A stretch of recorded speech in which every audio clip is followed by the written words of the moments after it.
Great morning, everyone. Good morning, everyone, and how are you today?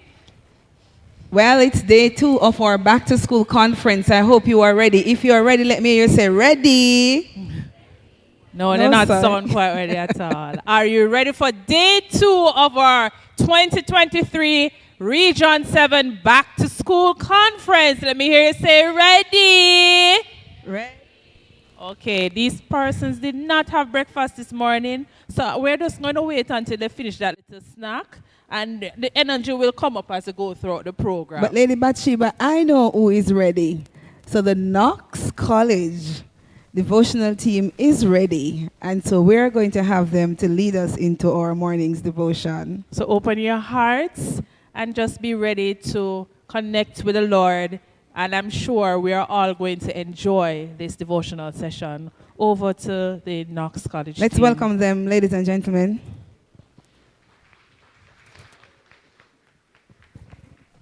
Good morning, everyone. Happy Thursday to you all. How are you feeling? You're feeling blessed? You're blessed to be alive, and we're blessed to be here. I am Rowena Blackwood Elliston, acting vice principal for Knox College, and the members of my team are Mr. Neil Wisdom, one of our school's guidance counselors, and Ms. Trezeguet Smith, a past student. This morning we have a vibrant devotional exercise for you because without God we are nothing, and He is the best start to our day. So I invite you to stand as we sing the prayer chorus, Anointing Fall on Me. And we know we are anointed.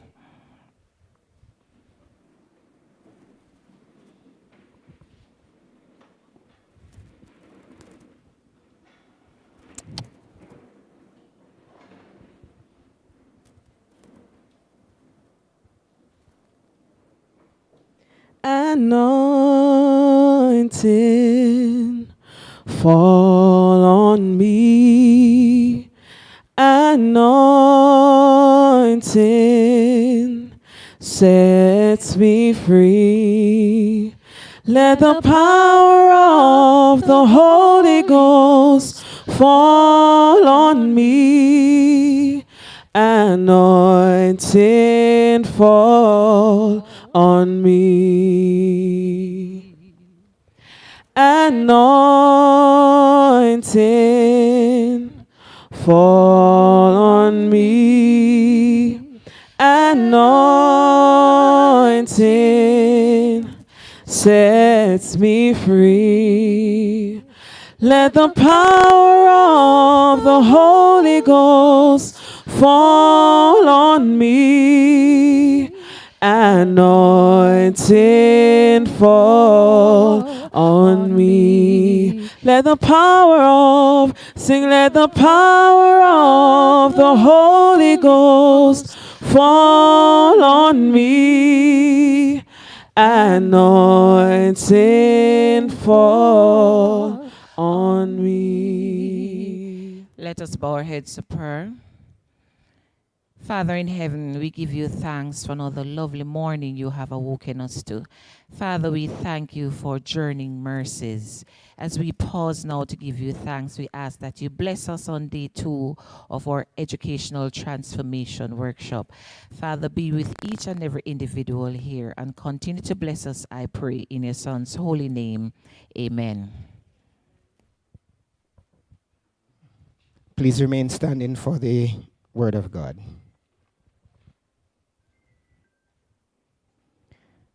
But the Lord said to Samuel, do not consider his appearance or his height.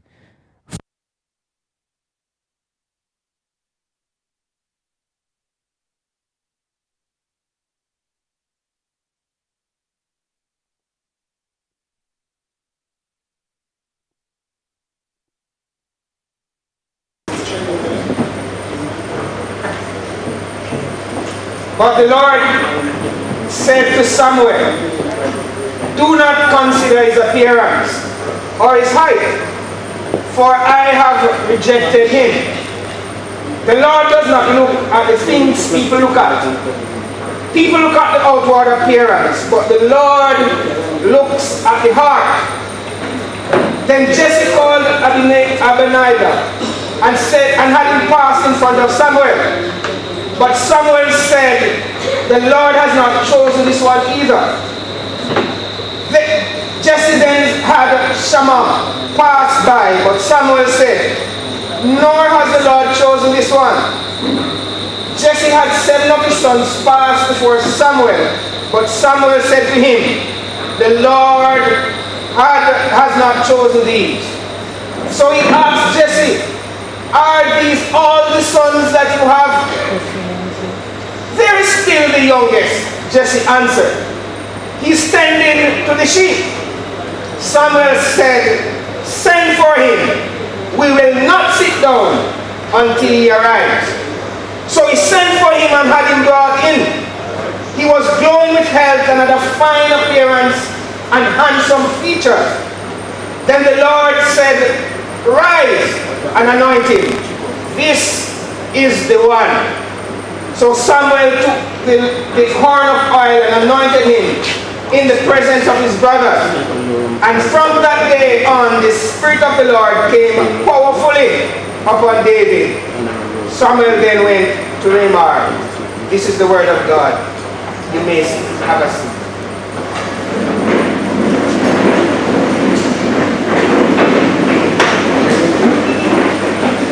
On my journey to church every Sunday morning, I pass a group of men playing football. These young men come from a wide cross-section of the neighboring communities. They share the same love for football, and it unites them together in a way that I kind of envy. I wish I could carry them to church. I'm impressed by the way they get out of bed and reach the play field at 6:30, 7 o'clock in the morning religiously. And yet some of these men, for the rest of the week, they don't get out of bed. Many of these young men were once stars on our school's Da Costa Cup team.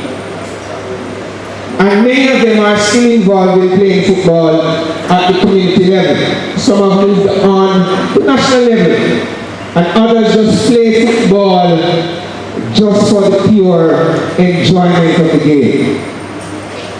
I'm also intrigued by those who come to watch.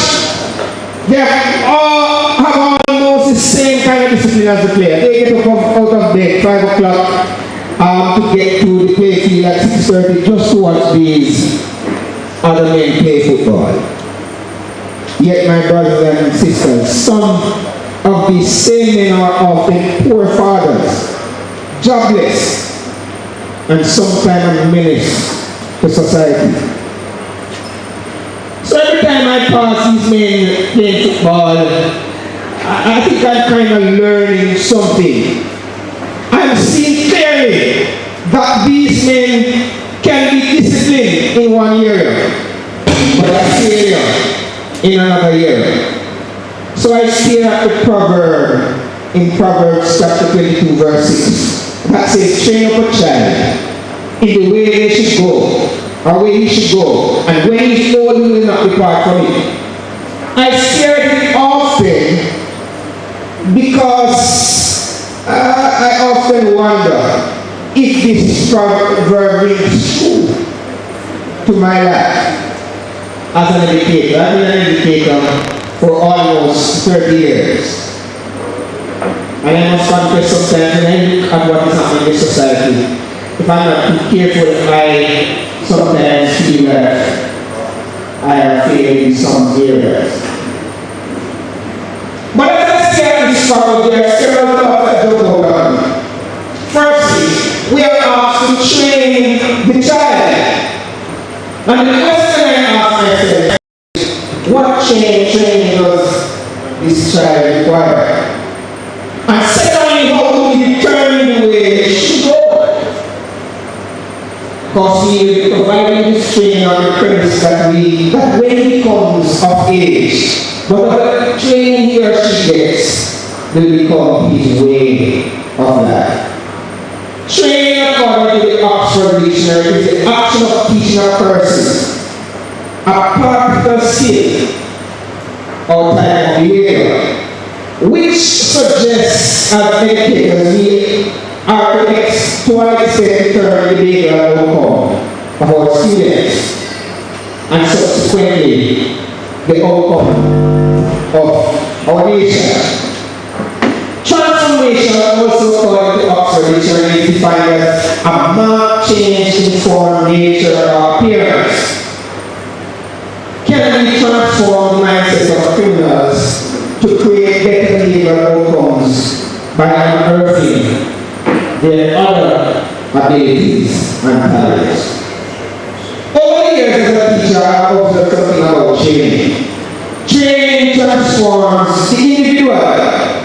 You can almost tell, for example, when someone receives training from the parent. When you look at them later in life, they still dress like parents. They still walk and carry themselves as a parent. At Knox, we had a golden year in which our top performers academically in the school were students who were also involved in the arts.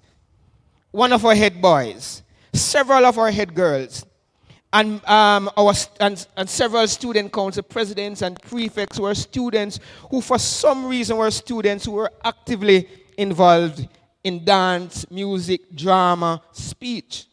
And we noticed that it carried over to their performances in their CXC grades.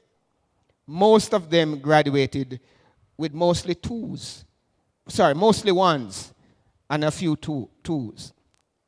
Upon closer examination, I also noticed that these students, 90% of these students, were Christians and they were involved in their churches. And even closer examination revealed that majority of these students enjoy strong parental support. There's a mother, for example, who had 2 children coming to the school. One is now a graduate of the University of the West Indies with a bachelor's in actuarial science, and the other is a grade 10 student.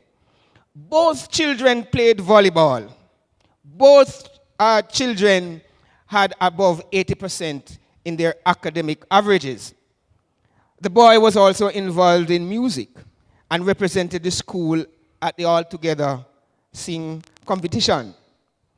What I noticed about this mother is that this mother, every evening that they had extracurricular activity, would drive her van and she would park somewhere on the campus and she waited patiently until they completed their extracurricular activities.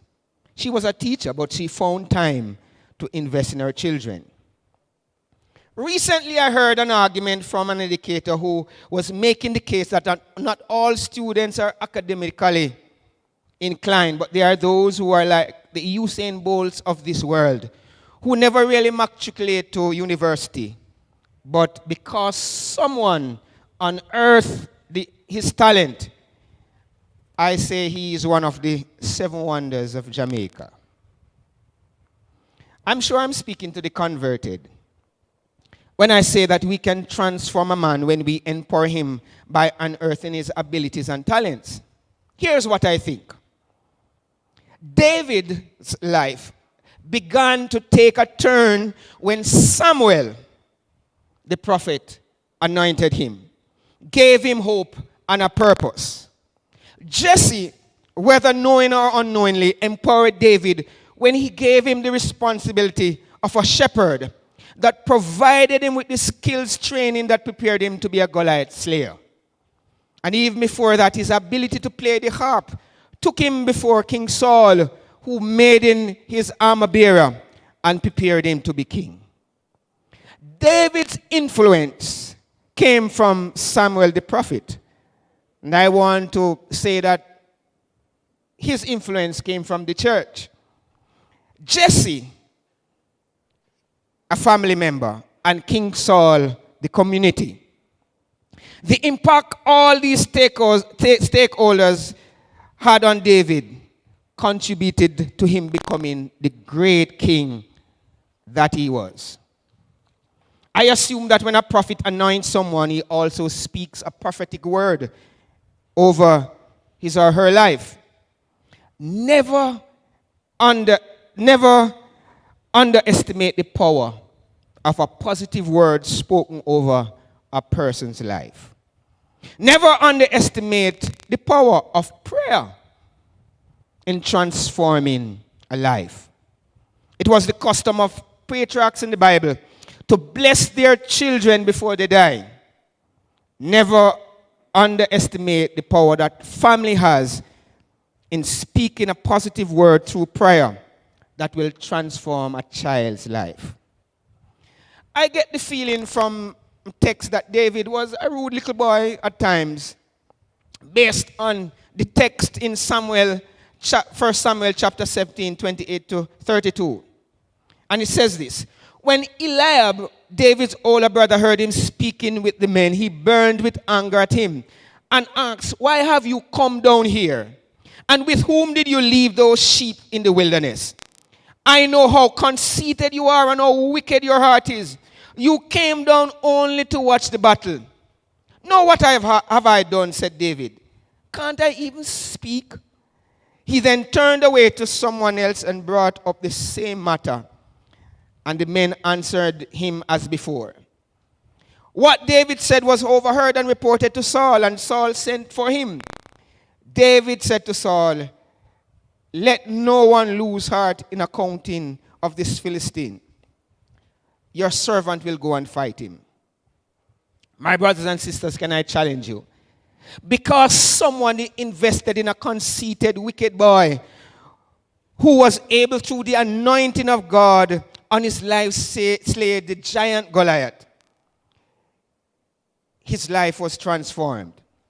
Isn't it amazing that we all kind of think that David's talent to fire a stone with such a force that killed Goliath was not David's talent, but it was just the power of God.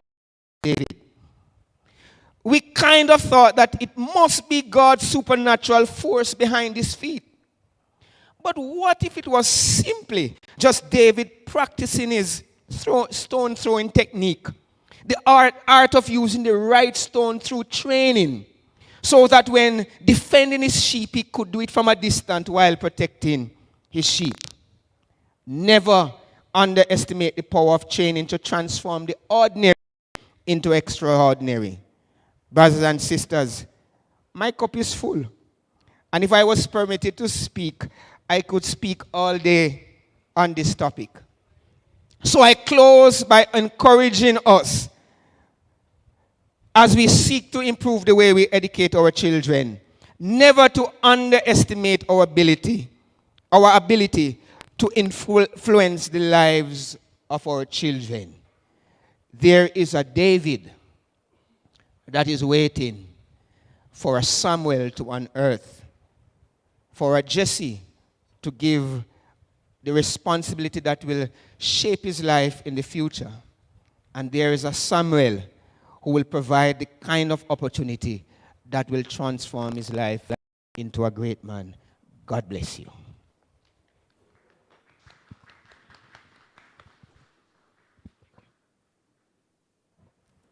Good morning, everyone.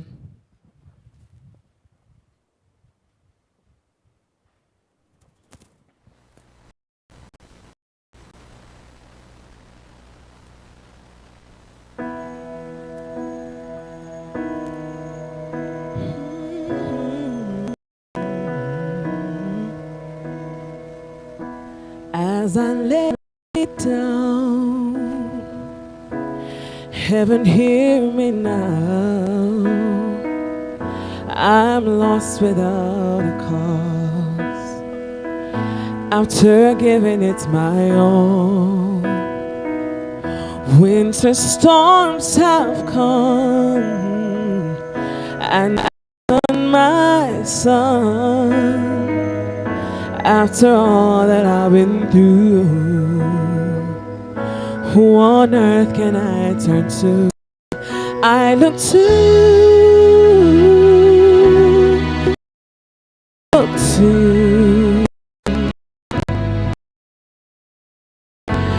after all this gone, you are strong.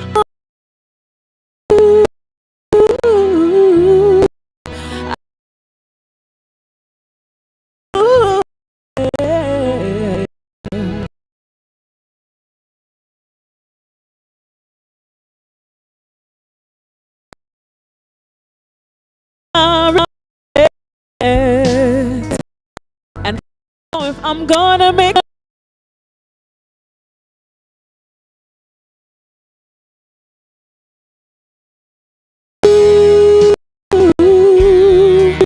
I look at you,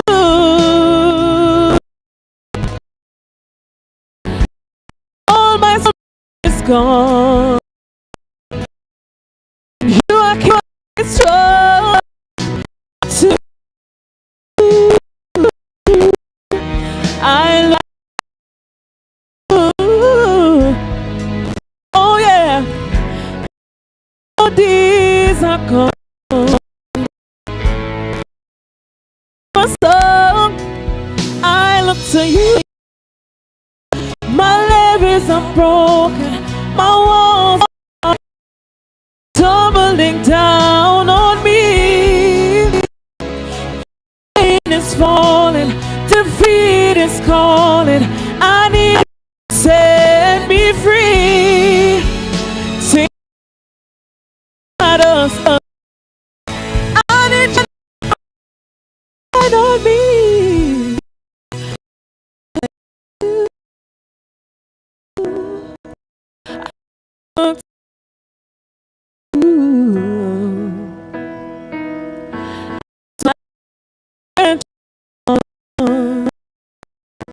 And you are strong. I look to you. I look to you. Oh yeah. And when and you, I look to you.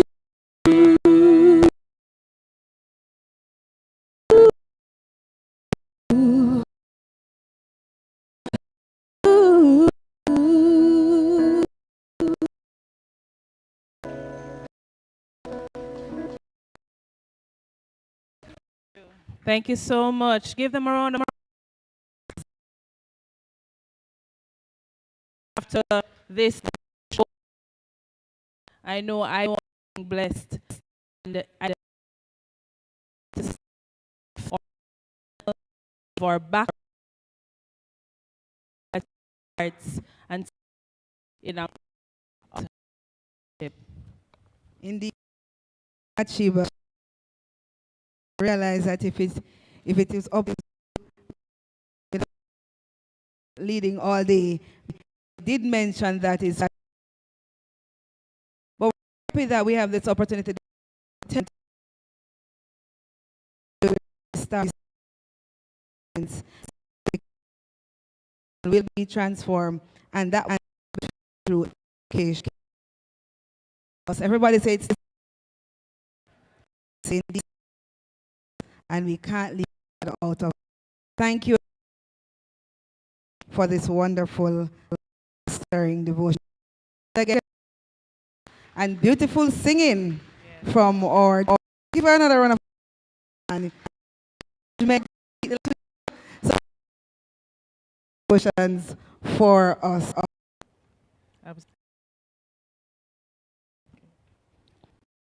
All right, the Honorable Favor, Education and Youth. Honorable Marshall, Minister Dr. Dwyer, Permanent Secretary Acting. Education Officer Acting. Miss Janet And the Chief Augustus Rota Field Green. Mr. Barton Richard, Regional Education CEO of the National Commission. Education Officer Miss Claus Spence, Mr. John Often Chairman, specially invited guests, welcome to school conference. Be one of your moderating Sheba Shaw. And I'm Christine Russell Lewin, and also for today. And with the set out for today. Right. What day is going to be a very cool day. So comfortable, right? So I think it is the conference to an amazing with today, but we were at 9, don't it, but we are declaring that it will reduce. It will be reduced 8.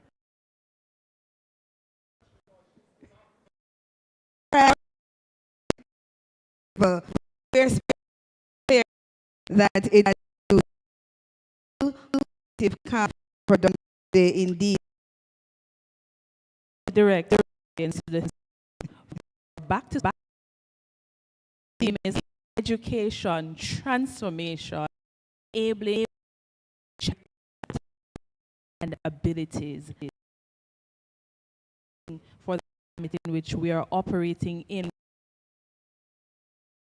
I want us to, focus on what they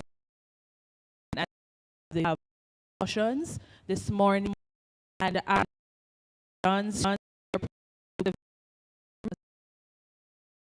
achieve success together. Definitely. From where you're sitting, over and tell them something positive. Just go over to the table. Also stretch the legs and get yourself about to come as we transform ourselves. Yes. More and more. Commend the ladies and tell them I need to hear nice things too. Walk over, greet somebody. I'm not good to see you. Fellowship. Yeah. Leave this in unity of purpose. Don't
worry, we will be learning quite a bit today, and it will be relevant to our context.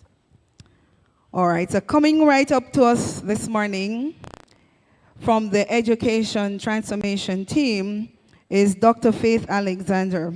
Dr. Alexander's career as an educator began over 30 years.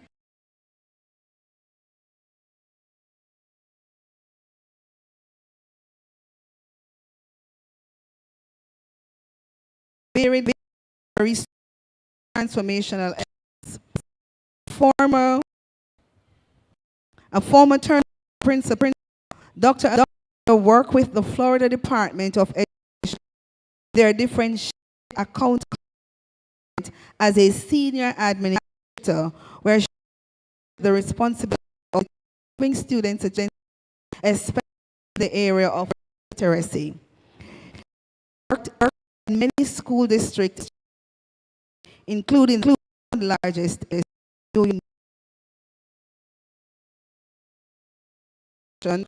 as resulted in being engaged on occasions, student achieve on the validated test. Also being recognized and printing in her day. She has the distinction of being named turnaround from in meeting she maintained for 3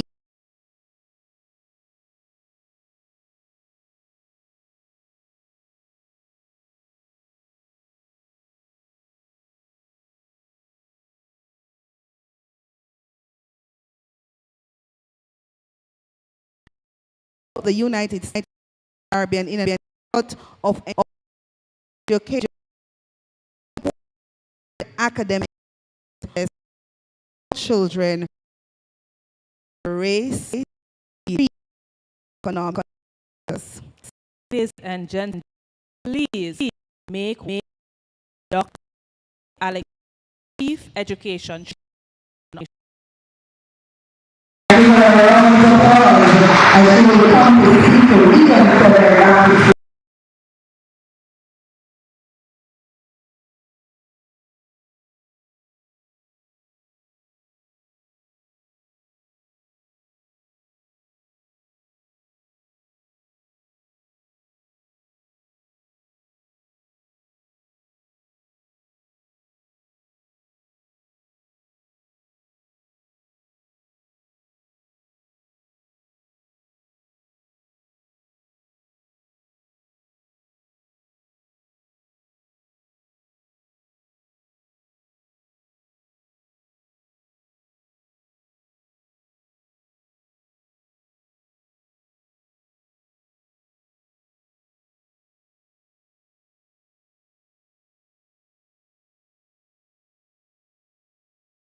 teachers, and administrators. Today, we have a window of opportunity to move our system towards more equitable resources that support truly centered learning. We need to deepen expertise and broaden the context of these discussions to account for our country's systemic classism in the creation and implementation of education policies and to drive equitable futures. We cannot tutor or provide remediation out of this challenge. The severe loss of learning time has affected every student. We need to develop approaches that will accelerate student learning and get students on grade level and beyond. The time to change is now. The Pattison Report has some 365 recommendations and provides us with a blueprint for change. The upheaval of the past years is driving calls for change beyond the usual communities of education reformers and researchers, providing this unique opportunity to push for transformation at scale. To achieve the transformation, we need today an educational system that is willing to embrace and act on implementing the science research that describes how children learn and develop.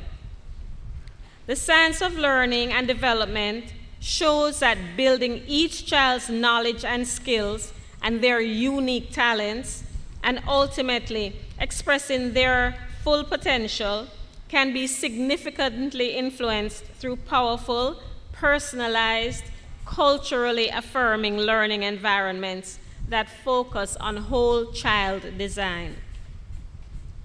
Today, insights from brain science align with what many parents want for their children and what many teachers have been saying for years, that we can create a system that recognizes all children as individuals, a system that values their assets and supports them to see a future where they can excel in a myriad of ways.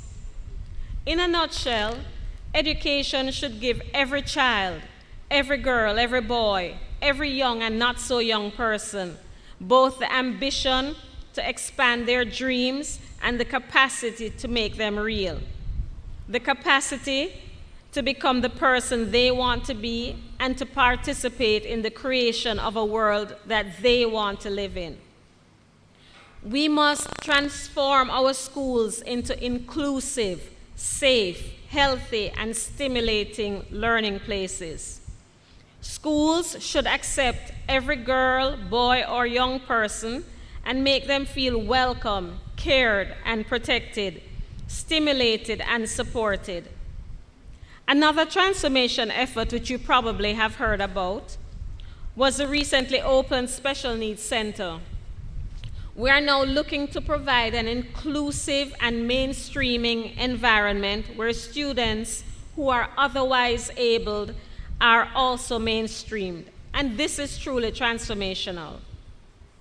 The school and its surrounding educational community should become the space and time of human integration, of our coming together in our rich human diversity without discrimination of any kind, mockery, abuse, or aggression. As we transform education, teachers and teaching must also transform themselves, going from passive to active. No longer can we stand in front of a chalkboard and do chalk and talk, right? We need to transform from vertical and unidirectional to collaborative, from teaching answers to promoting learning based on questions and the children's curiosity, from merely transmitting content to developing the capacity, the joy, and the discipline for problem solving. Teachers should become leaders and guides of their students' increasingly autonomous learning. For such a transformation, teachers must be well selected, formed, and trained, and equipped with the proper competencies, motivated, respected, and granted relative autonomy in their quest for excellence in teaching. They should also be well equipped with adequate teaching resources. This is integral to transformation. Fortunately, we're living through a digital revolution, and digital teaching and learning resources could become one of the most powerful tools for transforming the way in which teachers teach and learners learn, as well as for democratizing education through expanded access. However, if not harnessed properly, the digital revolution could become instead a dangerous force for furthering educational inequity. The pandemic showed us both the promise and the peril. Even in times of emergency, digital technology allowed many schools and teachers to reach their students and promote their learning. But especially in low and middle income countries, as we witnessed here in Jamaica, many teachers and students did not have access either to the necessary equipment or reliable connectivity. But access to broadband connectivity and to the necessary gadgets, computers, tablets, smartphones, AI, is only half of the story.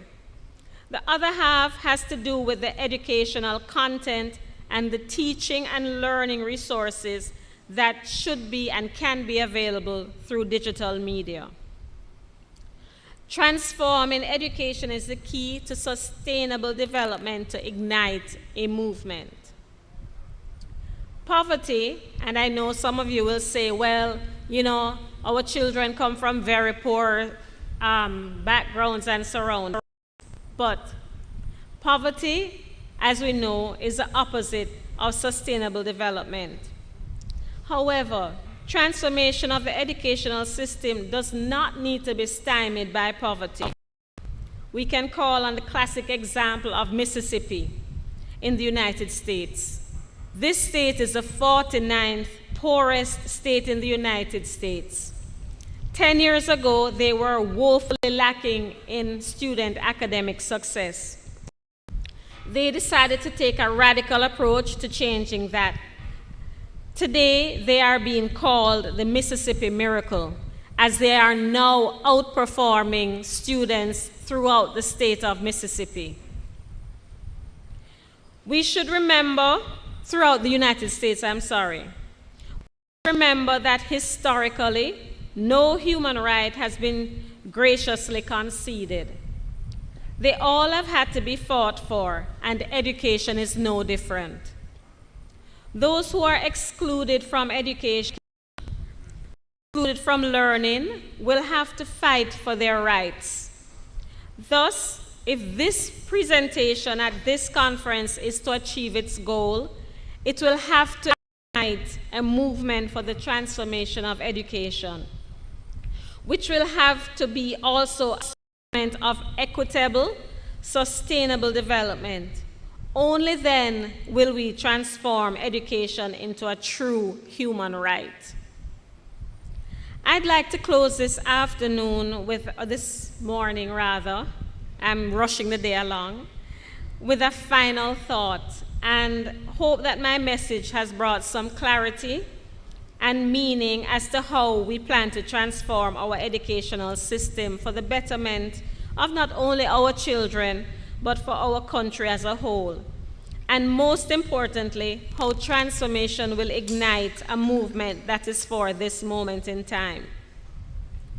John F. Kennedy, a former United States president who was sadly assassinated, once said, "Let us think of education as a means of developing our greatest abilities, because in each of us there is a private hope and dream, which fulfilled can be translated into benefit for everyone and greater strength for our nation."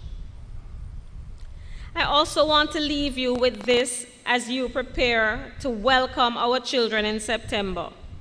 I trust that this video will re-energize the fires in your bellies and by extension, those of your teachers, and ignite the call for the transformation in education movement.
I want to thank you for your attention this morning.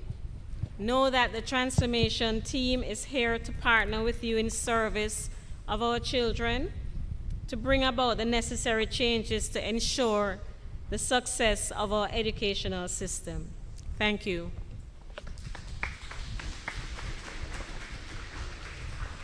Thank you so much, Dr. Faith, for that very inspiring information about how we can transform our education system.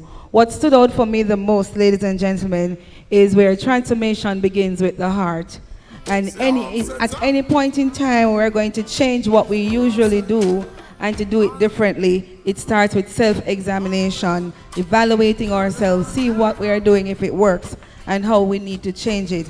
And so this morning, I believe that all of us are taking some nuggets or some information from what you share so we can go back into our institution and bring about the change and impact that is needed for such a time as this.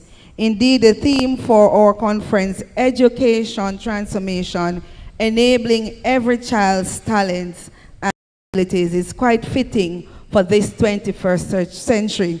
And so it begins with the heart, changing the way we do things so we can bring about the change that is needed. Once again, we are really thankful for you being here this morning and sharing with us. Could you put your hands again for Dr. Faith sharing with us this morning. Learn from the else, turn them in a medal in a trophy and bells. Every day you see we with them on the next level.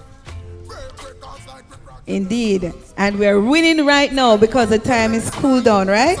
And we're winning when we transform, and we transform when we start to think of how different we can do things. So ladies and gentlemen, as you reflect this holiday, go back to your schools in September and try something new that will impact teaching and learning in a positive way. Okay, when I say okay, you say all right, okay? All right. Okay. All right. Okay, coming up to us at this time to bring greetings, we have our Custos Rotolorum, the Honorable Garfield Green. And he will be coming at this time. Is he still around?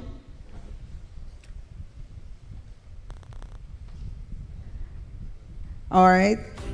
He's not here at this time. And so we are going to move on because we have waiting in the wings coming to bring greetings and to officially give us the voice from the region. And that is our own Senior Education Officer, Mr. Patrice Suprior. So put your hands together for Sir Suprior at this time. It's just the type of place you should be failing from and never winning.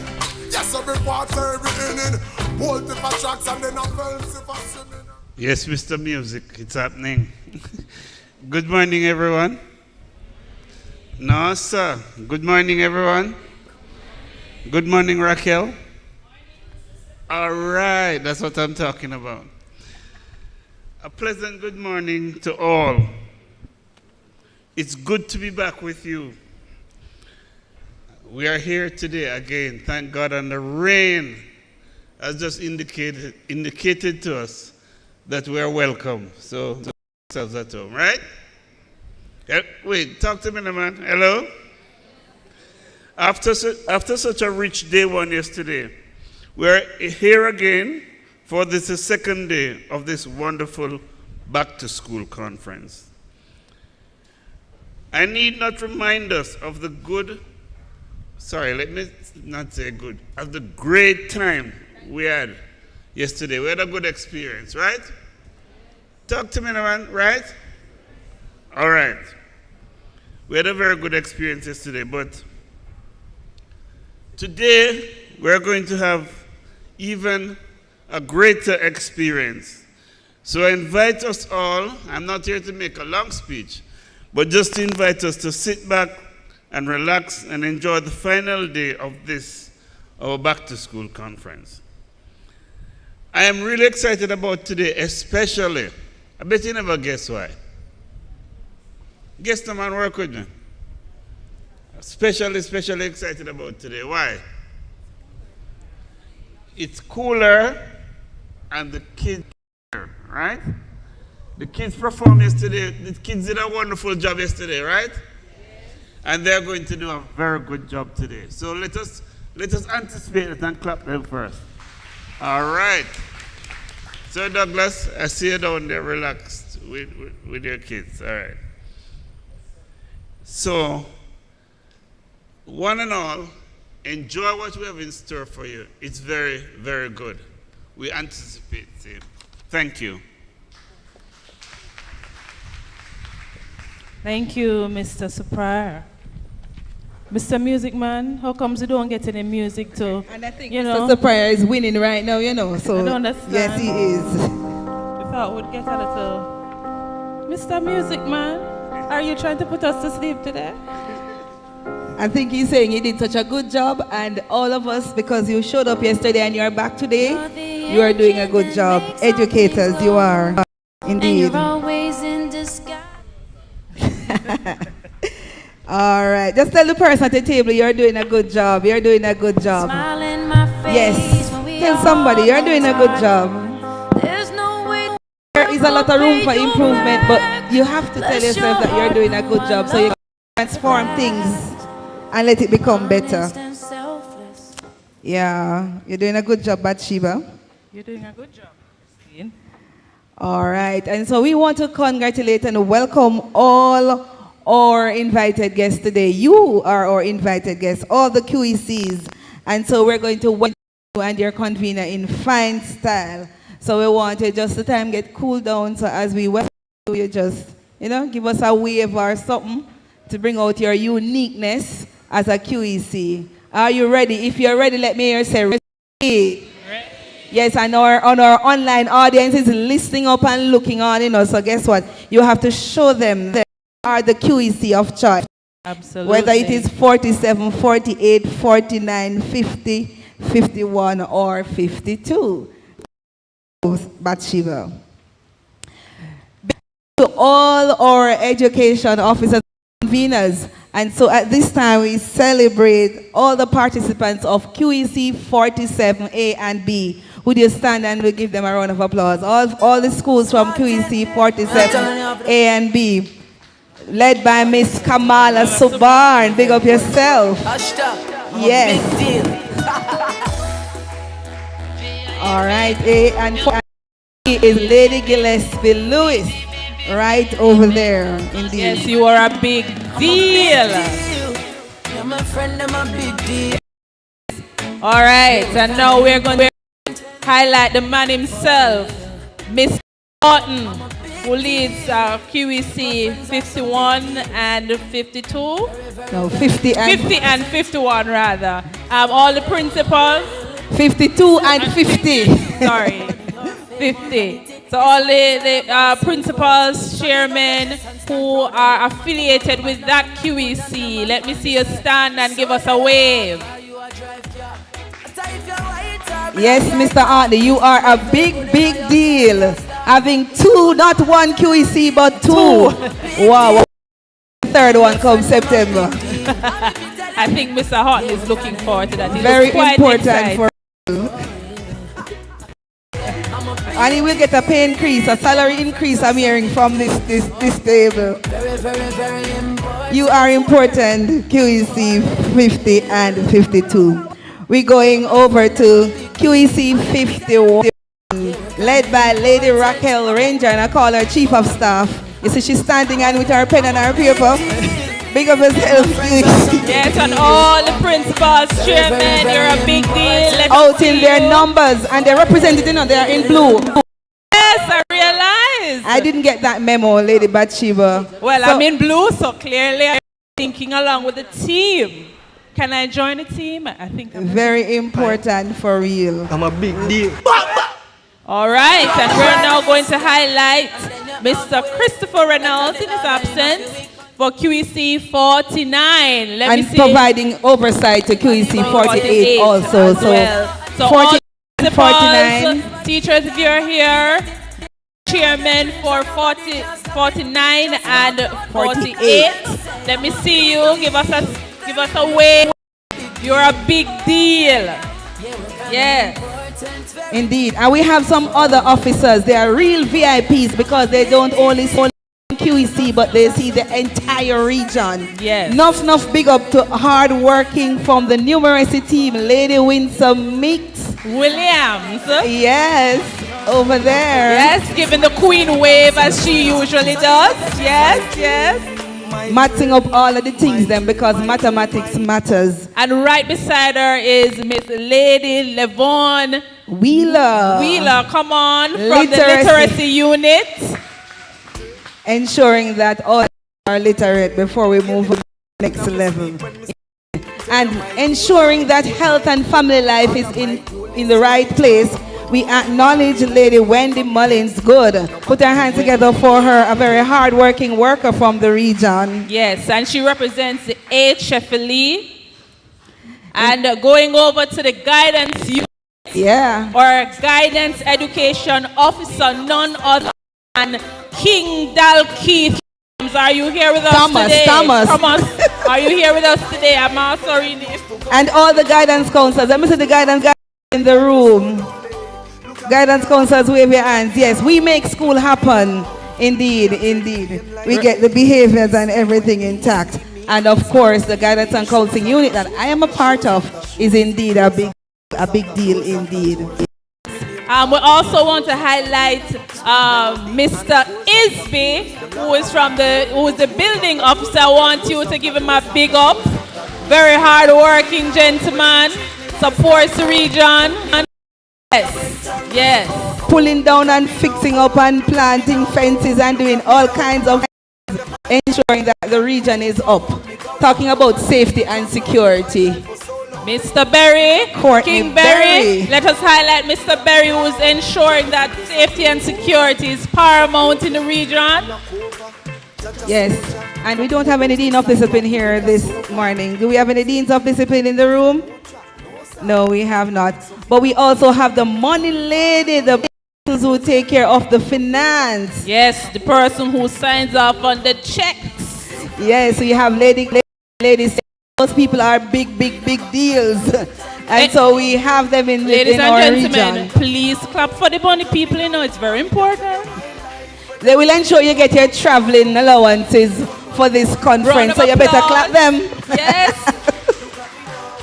I'm encouraging it. All right, and now you have to do your authorization, so make sure that you do that too, because that is a part of the process. Yes, it's about the process, different processes. So bear that in mind as we continue. We also want to celebrate and welcome our administrators. Oh my God, our region have them working. Those short in numbers, but we have Lady Armstrong and Lady Marcella with us this morning, and so we also want to highlight them. Yes. Put your hands together for our administrators in the building today. I've not seen Mr. Good, but Mr. Good was with us yesterday, and he was also a very integral part of the team as well, so I want to highlight him. Yes, Region 7, the region of purpose, positioned to serve. Team make the dream work. Though we are small in number, but we are a big 7 because we are the last region to come on stream. And you know what? We heart big, you see? We are indeed transforming Lady Dr. Faith, because guess what happened? We're not only having one-day conference, but Region 7 taking it to 2 days. Put your hands together again for Region 7, indeed. And of course, the director of worship, we will not leave him out, though he's not here as yet. We apologize for his lateness. We know that he's not well, but we are praying for him and we're encouraging him to continue to do the great work as he lead a transforming team to allow Jamaican education to be better. Our regional and the education officers, Miss Claudia Spence, in the lead, along with our dear Mr. Supriya. Put your hands together for them. Put your hands together for our leaders. Yes. And as we are rounding out the big ups, I want to big up my co-moderator, Mrs. Christine Russell-Lewin, the educational social worker, most hard-working educational social worker in the region. Give her a round of applause. Yes. Thank you so much. And let me big up our special needs coordinator, one superwoman the boat. And do you know who that lady is? Lady Bathsheba Shaw, my co-host. Put your hands together, ladies and gentlemen, for this hard-working lady who would like to get things perfect. She said, Christine, come over here, so, because we have to get this right. That is Bathsheba Shaw. Put your hands together again for her as we are moving on into our day's activities and events. I hope you're feeling much cooler. I'm not seeing a lot of people fanning, so I like the thing cool down. Don't the song says simmer down, no, don't it? Yes, indeed. And big up to our disc jockey team. Yes, our team, engineers. ensuring that we are streaming, ensuring that we're getting a little musical interlude. We appreciate. Thanks for life. Give thanks for life. just a 30 minutes daily. Love your body, treat your body right. Vegetables, make sure you eat plenty. Children do 60 minutes activity daily. Drink some water when you feel thirsty. Cut down dessert and have a smoothie. You can't love your body, treat your body right. Love your body, treat your body right. Just eat right. Love your body, treat your body right. Love your body, treat your body right. One more time now. Love your body, treat your body right. Love your body, treat your body right. Just eat right. Love your body, treat your body right. Love your body, treat your body right. Listen up. Make sure you know your health status. Go a doctor and get a regular checkup.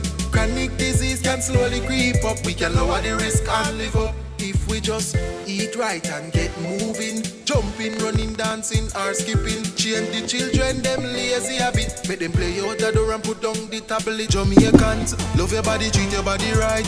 Love your body, treat your body right. Just eat right. Love your body, treat your body right. Love your body, treat your body right. Jamaica get moving. Love your body, treat your body right. Love your body, treat your body right. Just eat right. Love your body, treat your body right. Love your body, treat your body right. After two, make me hear you say I love me. 1, 2. Ladies and gentlemen, good morning. No, sir. Let me try it again. Ladies and gentlemen, good morning. That's how it should sound, not true? Yes, man, we are transforming. I will just acknowledge the protocol that has already been established and get right into the meat of things. And so, ladies and gentlemen, we recognize that education transformation is a focus of the education sector. And as we seek to enable every child's talents and abilities, we have to recognize that there are some things about change that we must accept. Hercules, let me go again with that name. Heraclitus, that's the name, Heraclitus. A Greek philosopher said that change is the only constant in life.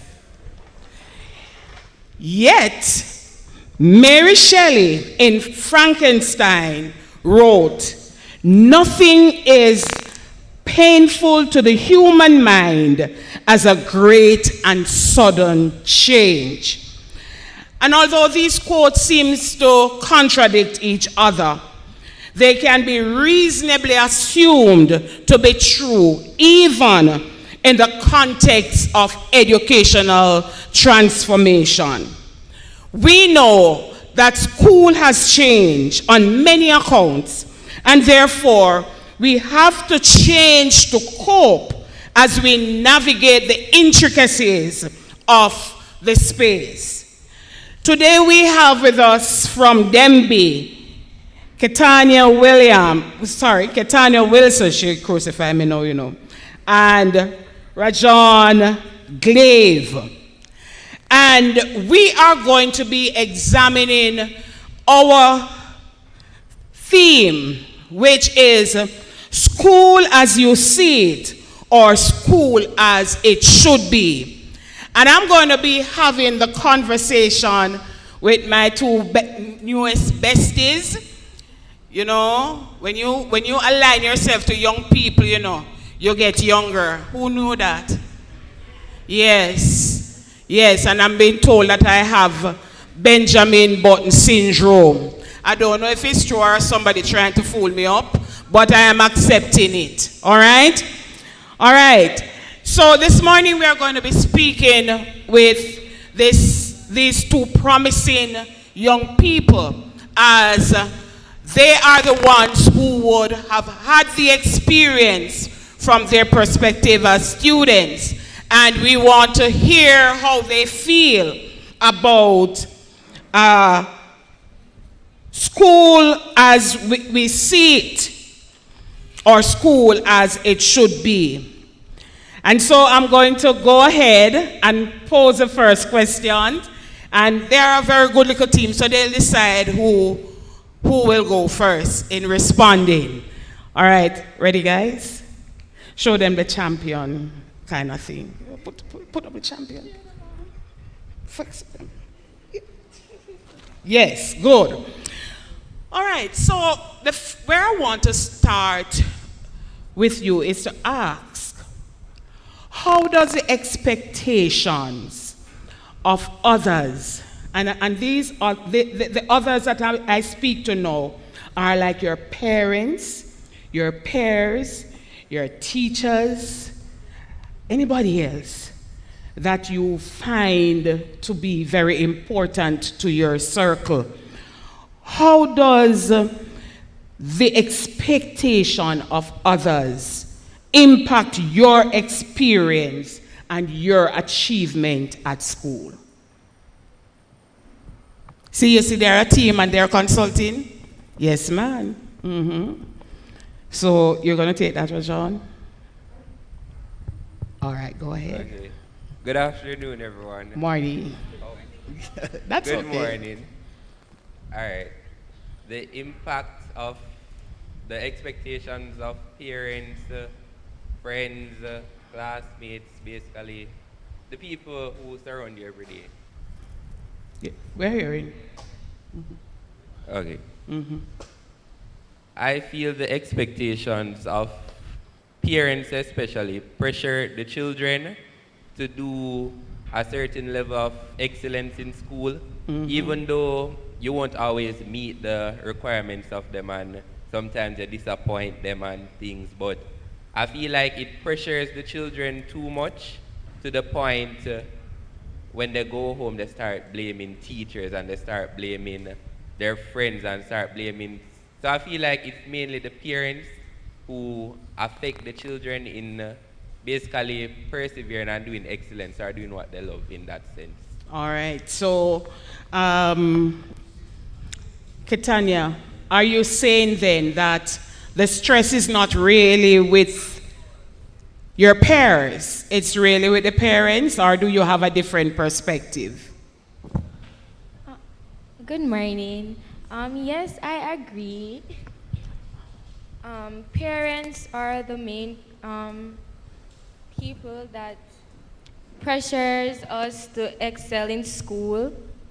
For instance, that you have a weak area, you're scared to tell your parents because you know that they're going to try to push you, which is right. They should push you to do well, but at the same time, they're allowing you to feel like you're not doing your best. So yes, I agree.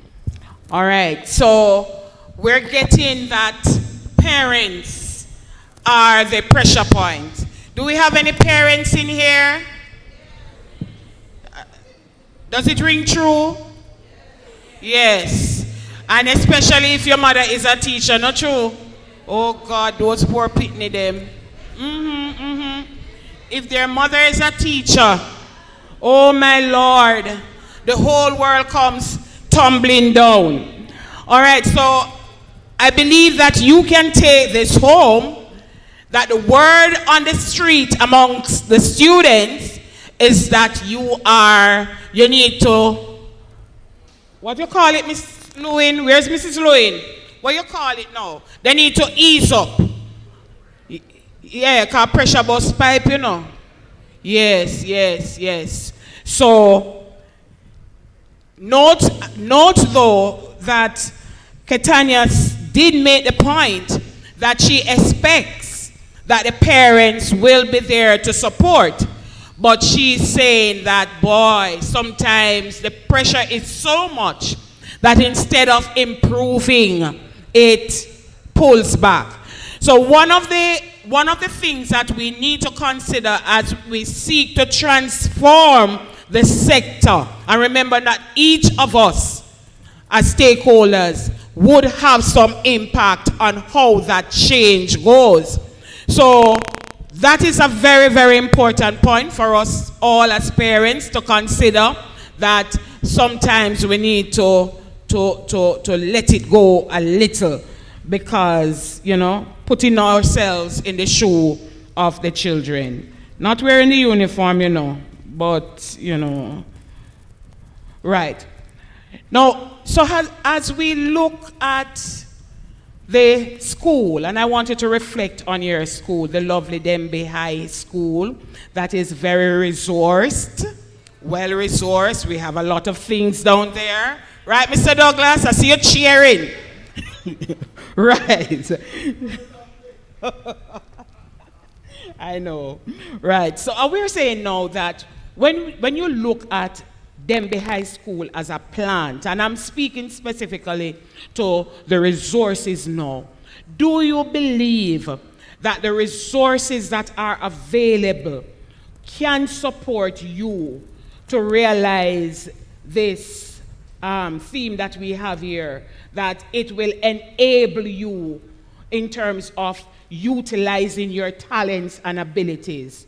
What do you think? And when we talk about the physical resources, I want you to bear in mind things like the netball court, the library, the grade 10 block. I'm getting some pointers here.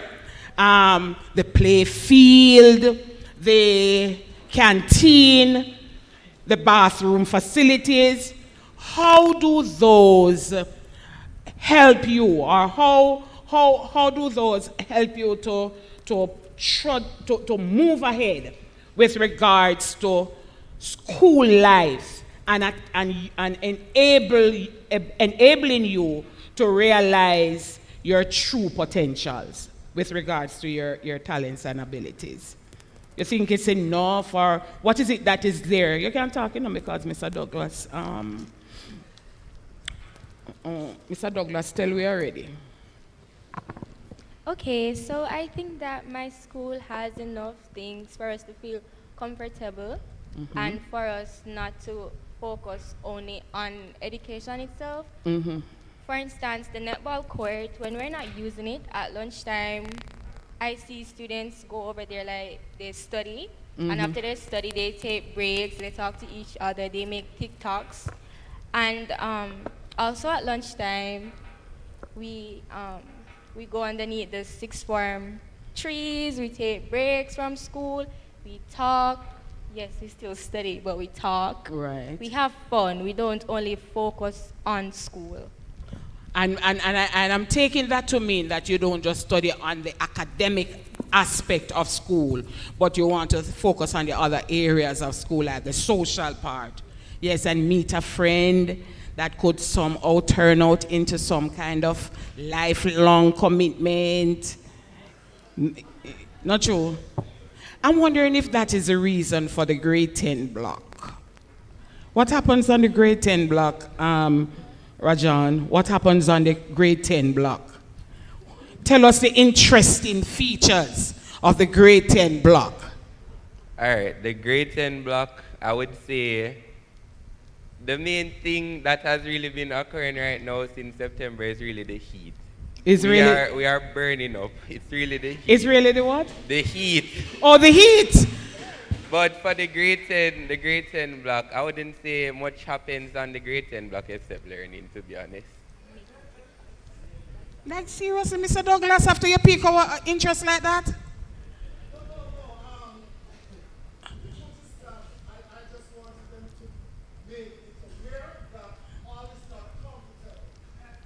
Oh, so the heat was a discomfort. Yes, and there is a leaking problem. All right. All right. Mr. Isby is on break today. He's not taking any of those. Oh, you spoke to him already from yesterday. Because today is Mr. Isby's break day. All right? All right. So here we go. So you believe that would you say then that the fact that your school offers extracurricular activities provides an opportunity for students to utilize their talents, yes, and their abilities. That's what you're saying? All right, good, good. So, yes, sir. Thank you, Mrs. Lewis. Colleagues, I just want to put things in perspective regarding that grade 10 block, you know. Many years ago, we'd have remembered there was a promised high school for Sandy Bay that did not come out as it was promised. And so, then I was approached to take some of the students who should have gone to that school, and we were given a temporary block. But the block is made of zinc. The walls, zinc, and the roof as well. And so you'd understand that it's not one of the regular classrooms where, you know, the heat is not so bad. Because if you know anything about zinc, you know it's going to trap the heat. And so, as we know, our students of the 21st century, you know, any little thing that is discomforting to them will take away from the teaching learning process. In addition to that, maybe because of the age of the building, the roof, I would not even say leak, because I have to use the word to say it runs.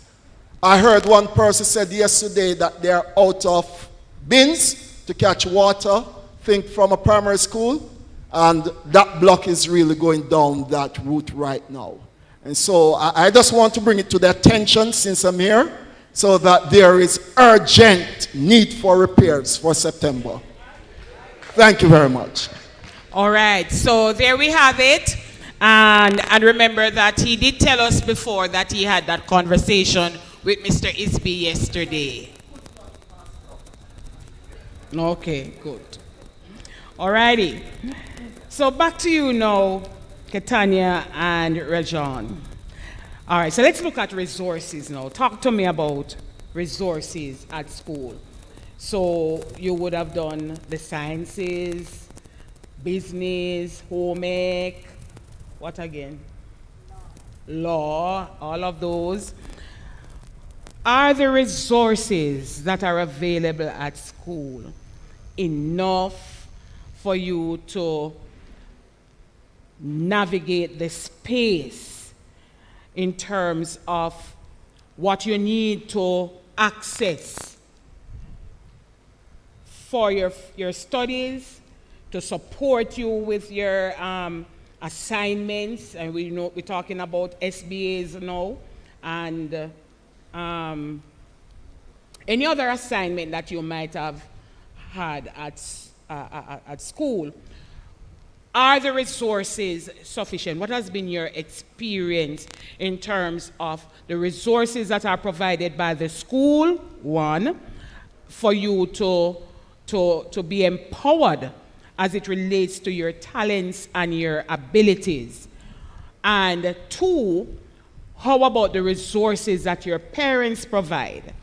Talk to us and share with us what has been your experience in terms of these. Mm-hmm.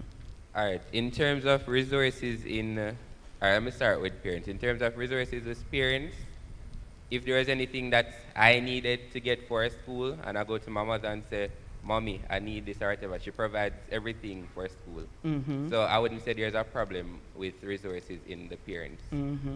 But in school, I strongly believe that we are provided with enough things to go along with our studies, everything that we do.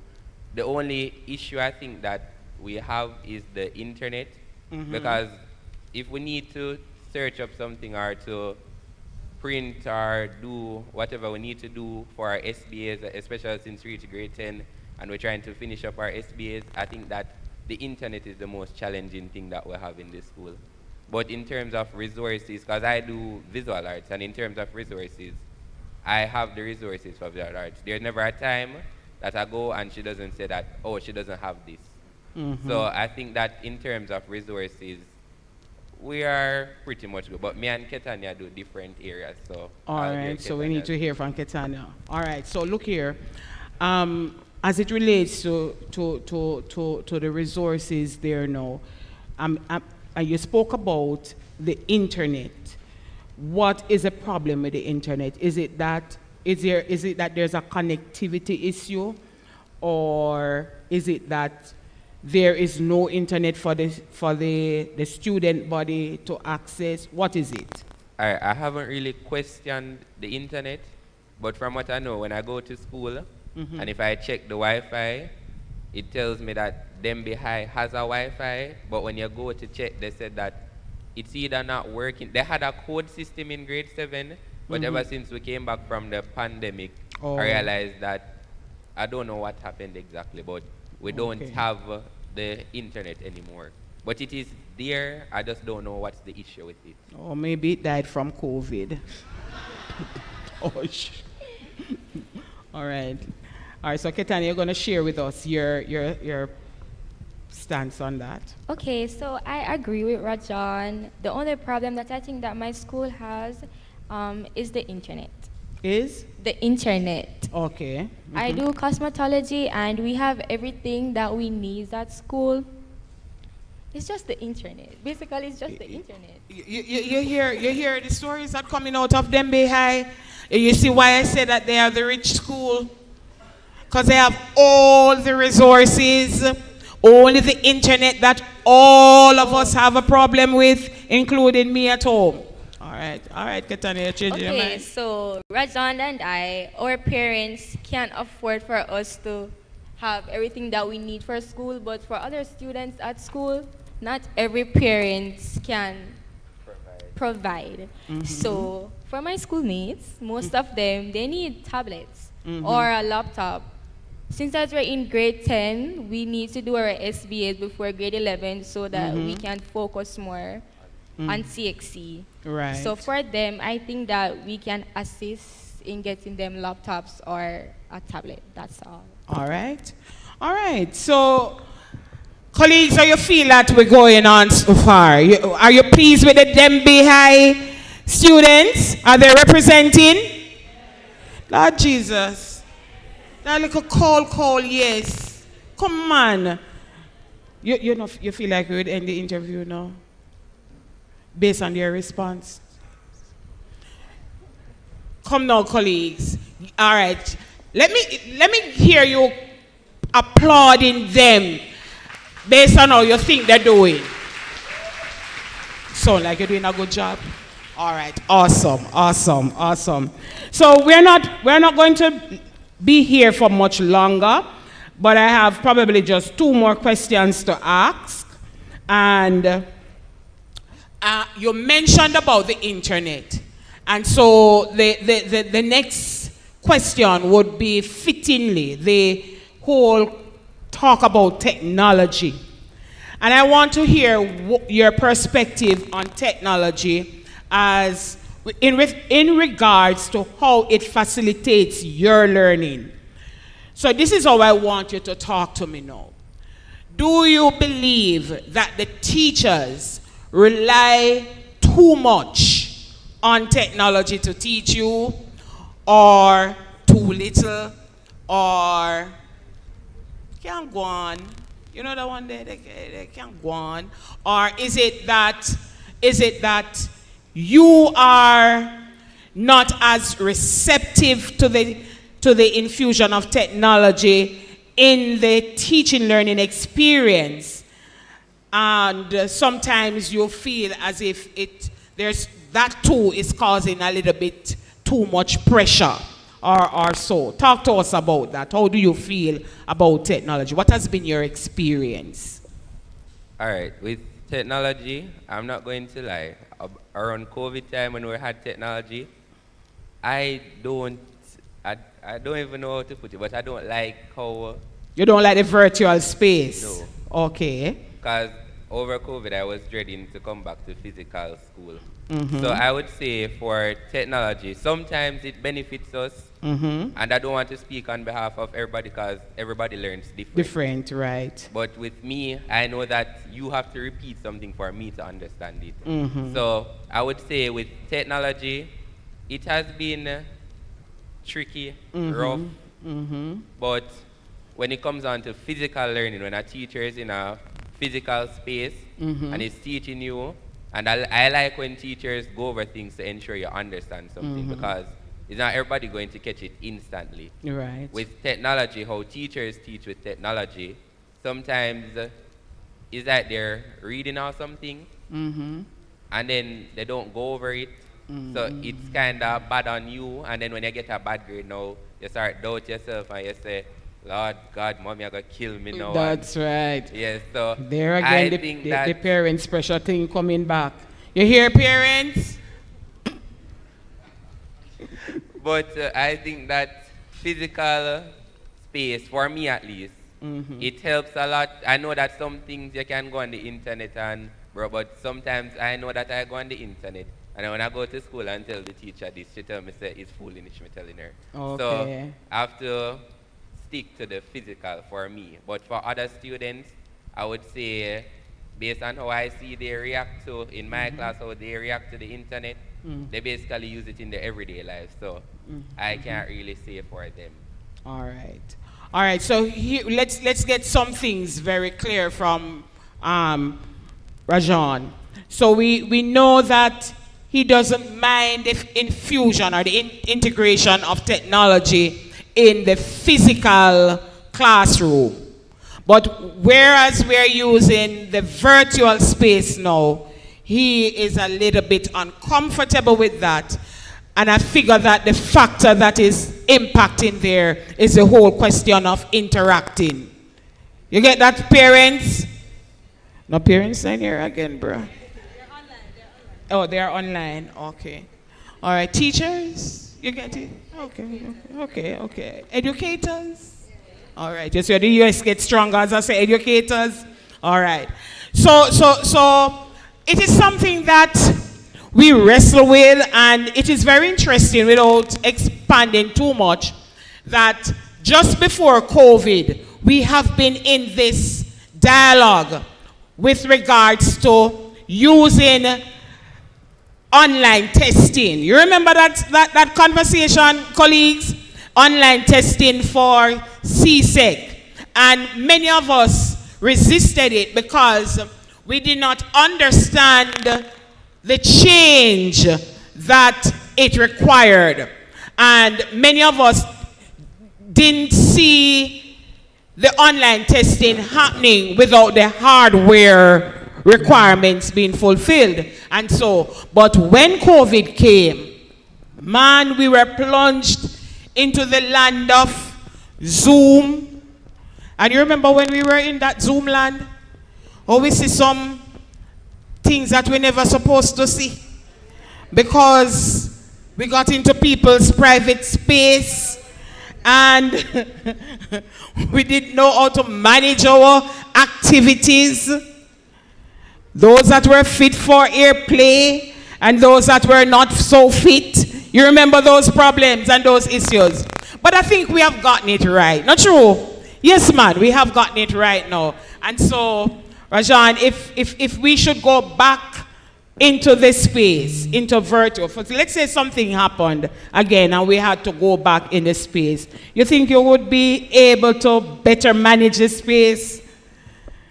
Well, I think having that experience? I think that now I would have more matured, because it was over, like, COVID came when I was in grade 7. So right. You know that in grade 7, you're not fully matured. So right. You're not used to the online thing. But luckily, my school already, when I entered grade 7, they already created the emails, the EDU emails.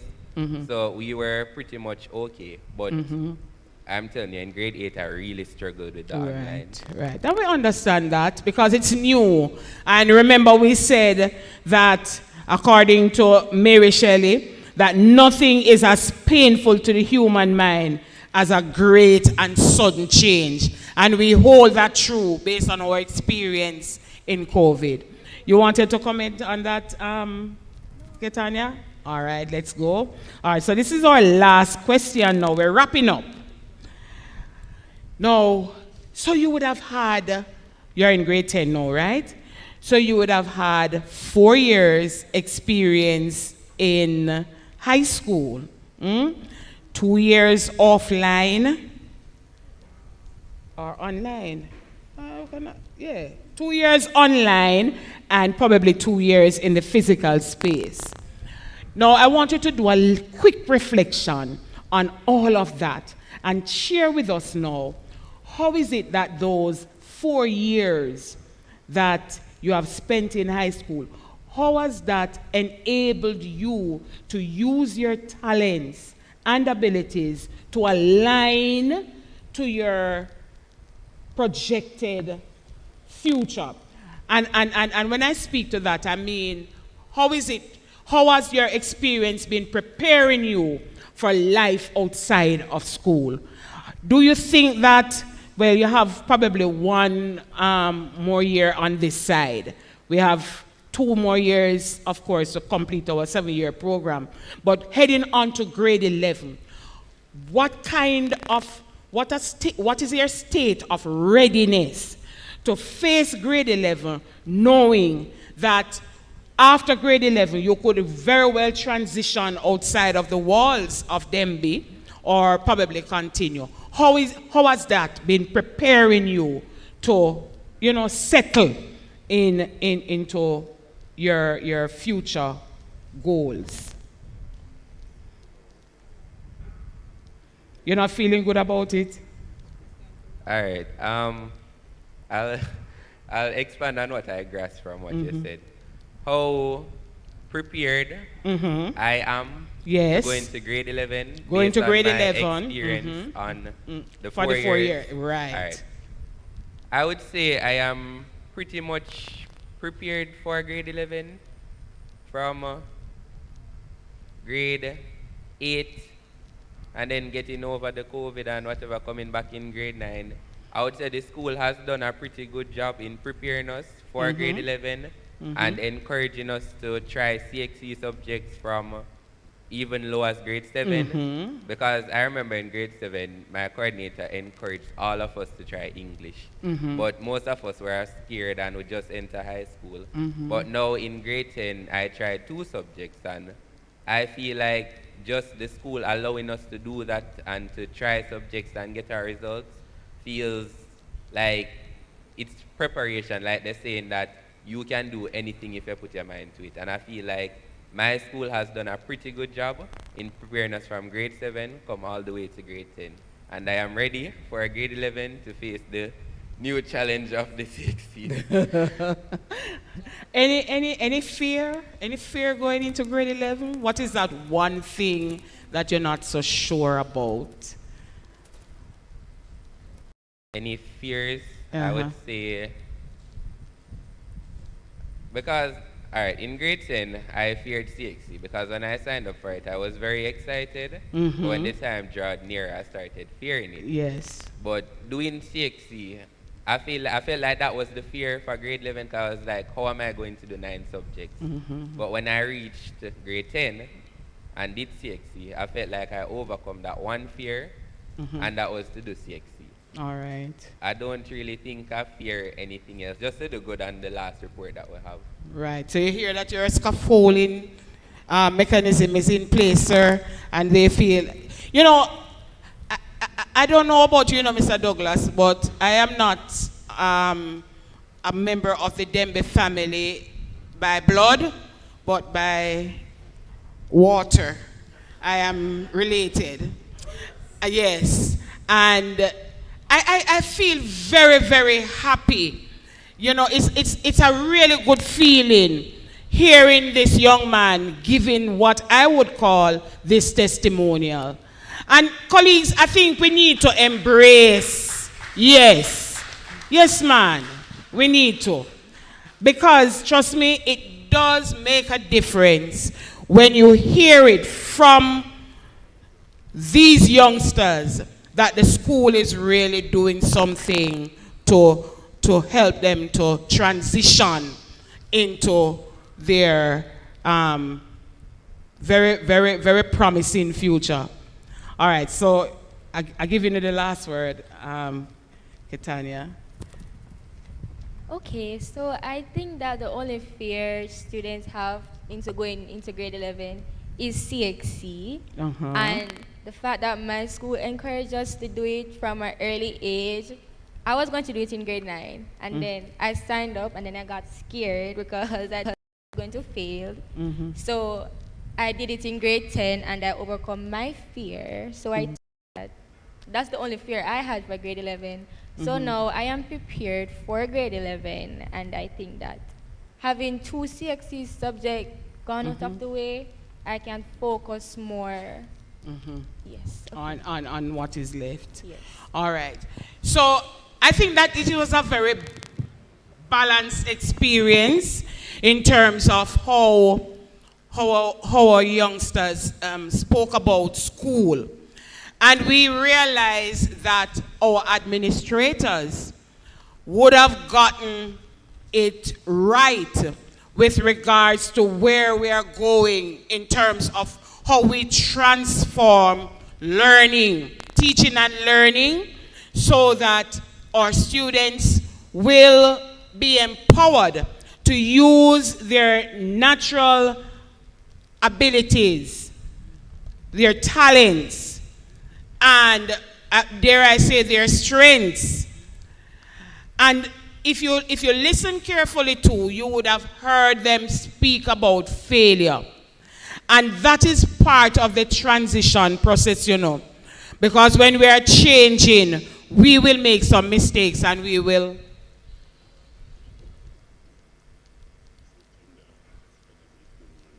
Yes. Right. And we would have heard them speak about failure and their fear of failure.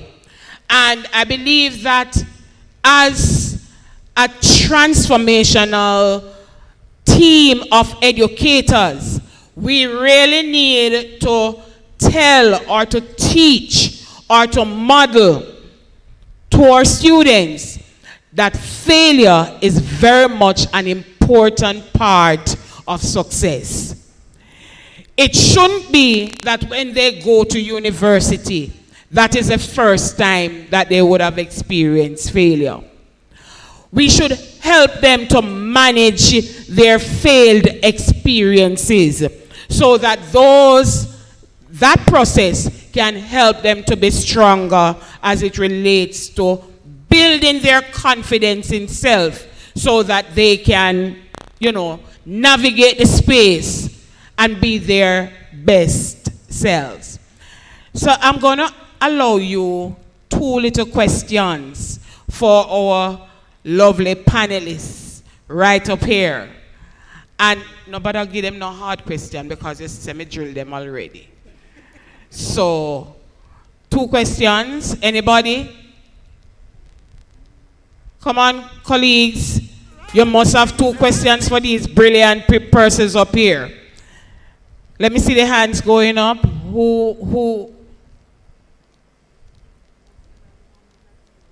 All right. So if you believe, so you're going to get away with this. Those persons who are all decked out in blue, just take the mic to one of them and let them ask a question, my love. Blue and tagged. Praise the Lord. Okay, let me just find out from our panelists. What do you think is one of the greatest challenges that students today, not just at Denby, but looking at the demography of students across, say, Jamaica, what do you think is one of students' greatest challenges in high schools?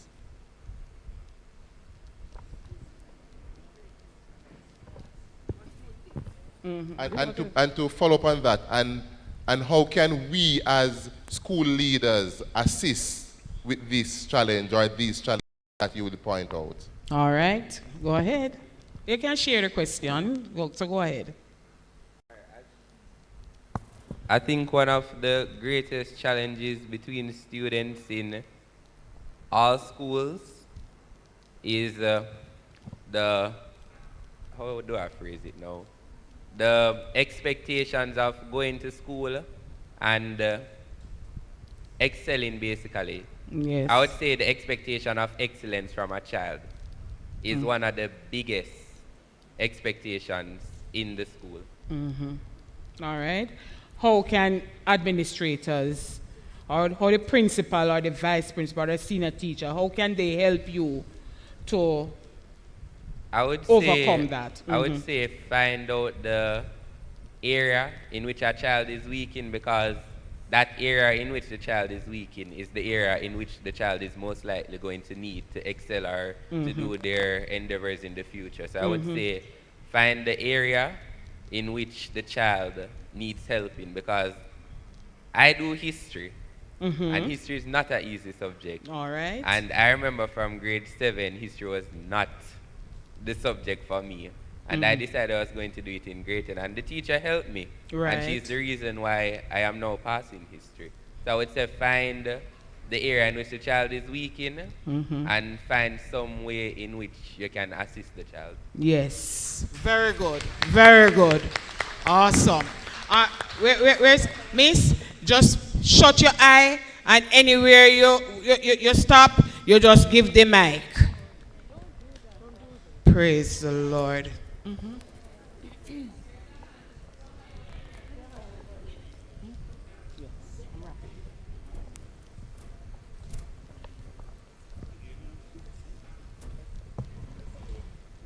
All right.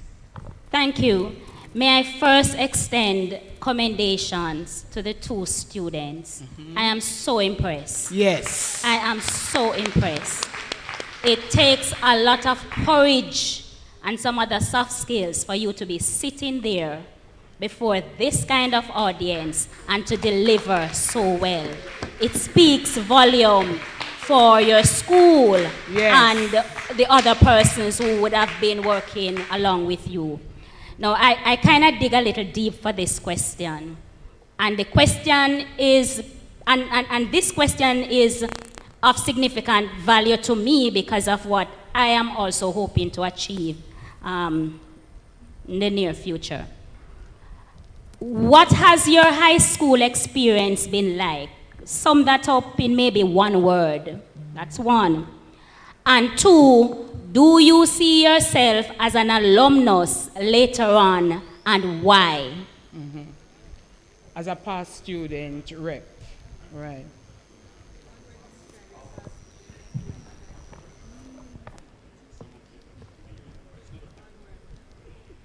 What's the one word, Katana?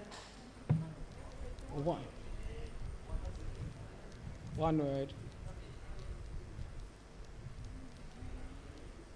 Katana is looking for a word that summarizes all our experiences. So give her a few. You have your word. Go ahead, Rajan, and then Katana will go. All right, I would say one word to describe my high school experience, if I can put it in all together in one word. I would say it was challenging. Yes. But even though it was challenging, we did overcome it. And we are going to grade 11 by the grace of God. Amen. Amen. What a note. What a note. All right. Ready now, Kat? Go ahead. Rajan is always stealing what I want to say. But anyways, I say challenge as well.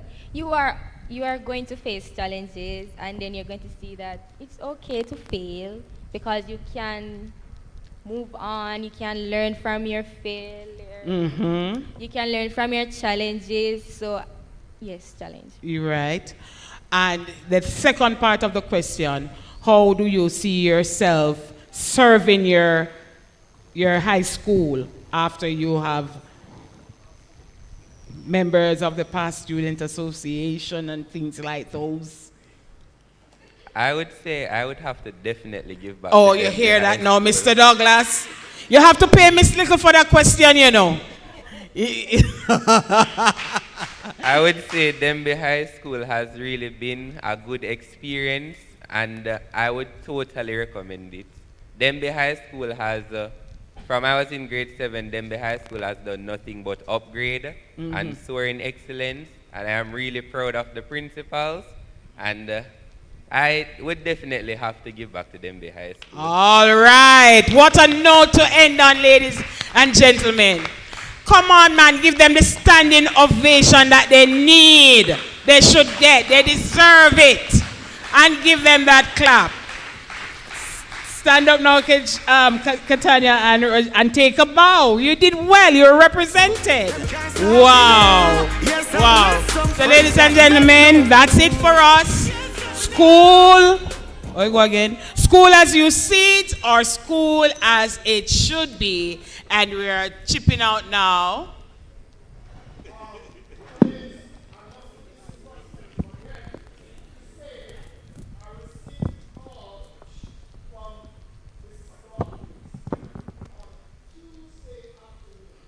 Wow. To ask me to get 2 students from this for this panel discussion. So I want you to understand that it is natural talent you're seeing there. Because we had no time to prep them or to even, to do a dry run with them. Natural talent you're seeing there. So I think they deserve a bigger round of applause. Yes, indeed. Yes, indeed. Thank you, colleagues, and thank you so very, very much, Ketania and Rajan. You did so, so well, and we are super, super, super proud of you. God bless. Yes. Indeed. Keep the applause going, ladies and gentlemen. We are seeing transformation in all its glory. As we have seen that our young people didn't get a lot of time to prepare, but they came out and they represented themselves and their institution, and of course, all of us. It tells us that education is transforming. Girl and young man, keep doing what you're doing. We are proud of you. Come on, let's give them a round of applause. Yes. It's so refreshing to hear from our most important stakeholders, our students. Sure, you would have learned something from them, because guess what? You have dual roles. You are principals, you are parents, some of you are grandparents, and mentors. And so by taking in this information shared by our students, we can bear a few things in mind as we support them on their academic journey. Bathsheba, I'm curious, what is that one word that would sums up your high school experience? Why I feel like you're trying to carry me down a very long road. I think for me, that word challenging, I think that's that word. Because as I thought about it, as Mrs. Gillespie Lewis asked a question, and the students responded, and I was there thinking, which word could really categorize my high school experience? And I was like, challenging. Because there's good and bad, There's good and bad. But there were some challenges, and there were some good parts. I went to an all-girls school. I was in boarding and all of that. We can talk about that another day. But it was challenging, but also very rewarding as well, I must say. Big up St. Hilda's High School. All right, I hear you right there. Thank you for that. And if you want to hear mine, it's not one word, but it's 2, life-changing. A teacher changed my life because I was very suicidal, traumatic, but she pulled me in because she saw purpose. And that is the reason why I love teachers, I love education. And I believe once you invest in a life and touch a life, you change the world, and that's where transformation begins, right from the heart. So let us continue to invest in our youths, in our children, because we never know tomorrow who they will become. Of course, education is transformation. Yes. Thank you one more time, ladies and gentlemen, for being a part of our Plenary 1 exercise. And thank you, Lady Gillespie Lewis, for leading this charge. And so at this time, we're going to make our way into the plenary session which is going to focus on changing the school culture, the SWPBIS way. Oh, yes. And this is going to be most interesting, most informative, and as promised at the beginning of today's conference, that you're not going to leave here without information that is considered to be valuable. And so we have a number of persons who are going to be sharing with us during this session. We have representatives from the Effortville Primary School, Ali Primary School, and Watsonton Primary School. So we're going to invite the members of of the school team to come, and also Mr. Dalkey Thomas, our education officer for the Guidance and Counseling Unit, will be leading this charge. Come on, let's celebrate our SWPB schools. They have been doing well, and some of you are right here in the audience, and we want to highlight you and the work that you have been doing in the region. We can change the culture. Yes. The culture doesn't have to remain static, because that is what transformation is. Change is not the easiest thing to come by, but it starts with having a mindset approach. And what we need to do is to change the mindset of our stakeholders, which is us. So put your hands together for the big man, Mr. Dalkey Thomas. I call him my boss. And so he's coming to lead this section for us.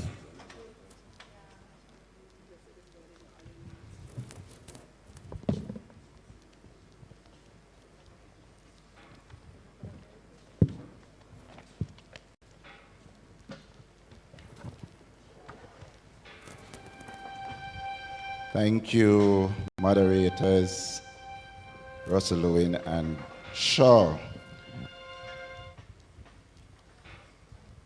Good day, colleagues. Good day. Are you still here? Say positive.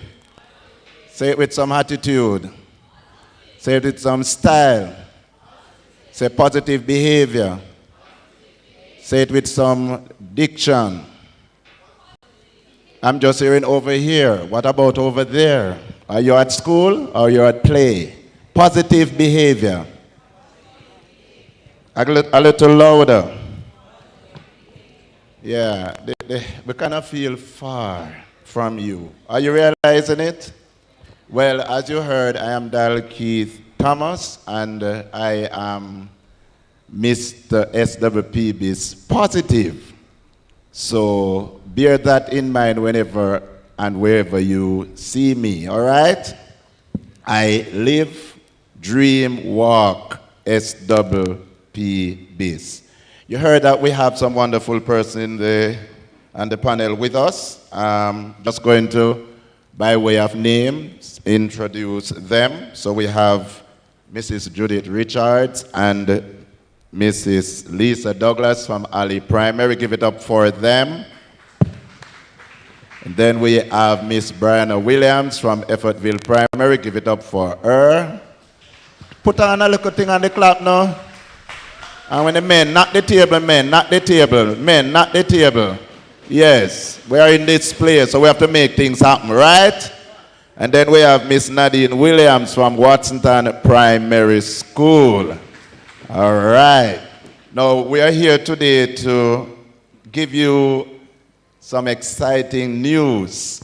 They said news these days are not necessarily good, but we are the bearers of good news, like the good angel who took the news to the shepherd on the hills, that unto us is born this day in the city of David a Savior who is a who? A Savior who is Christ the Lord. So we're going to be introducing a Savior who is SWPBIS. Let me have everybody. I sound like I'm in church. I was just going into tongues. Let me everybody say SWPBIS. Now bear in mind that ever since we have relaxed corporal punishment, we have been lamenting that our students are getting worse. Am I right? All right, so we are in good company today. And so the Ministry of Education has to find alternative ways to treat with the behavioral issues in our schools. Do you agree with me? And so they have tried many things. We have the positive behavior, the positive discipline, and you know, we have tried many other things. But since 2017, the Ministry of Education, Youth and Information at the time started to look at this very important behavior intervention framework called School-Wide Positive Behavior Intervention and Support. And through it, we have seen that this is workable because it is working in other countries. And so in that period, in 2017, there was a partnership with Professor George Sugai out of the University of Connecticut, and he came and he trained us, education officers, principals, guidance counselors, deans of discipline, and school nurse, and a senior teacher from each school, and a parent representative. And in that training, we were introduced to this very powerful behavior change approach that we are now implementing in 51 schools in Region 7, but of course, all across the island. And if you remember very well, earlier this school year, the Chief Education Officer mandated that all schools will be trained to deliver this framework. And that's a welcome news. And so we are planning to continue training. So come September, we are going to be training about 20 more schools, and we'll see what happens as we go along.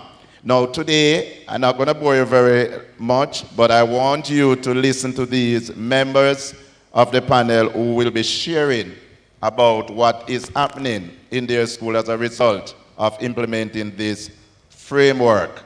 We are looking at behavior change. We are talking about changing the school culture. They will tell you a little bit more. So listen as each share with you. So we're going to start with Effortville Primary, Miss Williams. Welcome her as she shares. All right, good morning, everyone. My name is Brianna Williams. I am the guidance counselor of Effortville Primary School. And I came here with the aim of selling my school and the SWPBIS initiative, the framework, and what we have going on there at school. All right, so the down low of it all, we consider ourselves as STARS. That's the acronym, meaning we are smart, we are trustworthy, ambitious, respectful, and safe. And this is what we engrave in our students on a daily basis. The program, the framework enables us to basically reteach the behavior. So you're basically drilling them to understand why these positive values and attitudes are important to emulate. Right? How we go about doing this? First and foremost, before I reach there, we have noticed that we are having some challenges with regard to student behavior. So this can range from our students coming late to school. You know, you have the incident, the number of fights, right? How they respect each other and respect authority. So we basically look at all of the challenges that we have at school and how can we come up with an intervention under the SWP-based framework to actually remedy those challenges. Therefore, what we have implemented within our institution, we have the Early Bird program, which targets those students who are coming late. We have students we are making them into exemplary leaders who other students can follow. Oh, I want to be like that student because that student is getting the attention, that student is being rewarded. I want to be like that student, right? All of these we put into play because we see that these challenges are too much. And we have to get every single person on board. The SWP-based framework factors in everyone.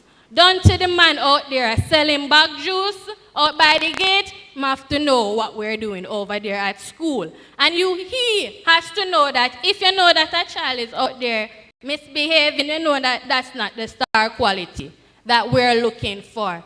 So each and every person, through educating them about the framework, knows what we stand for.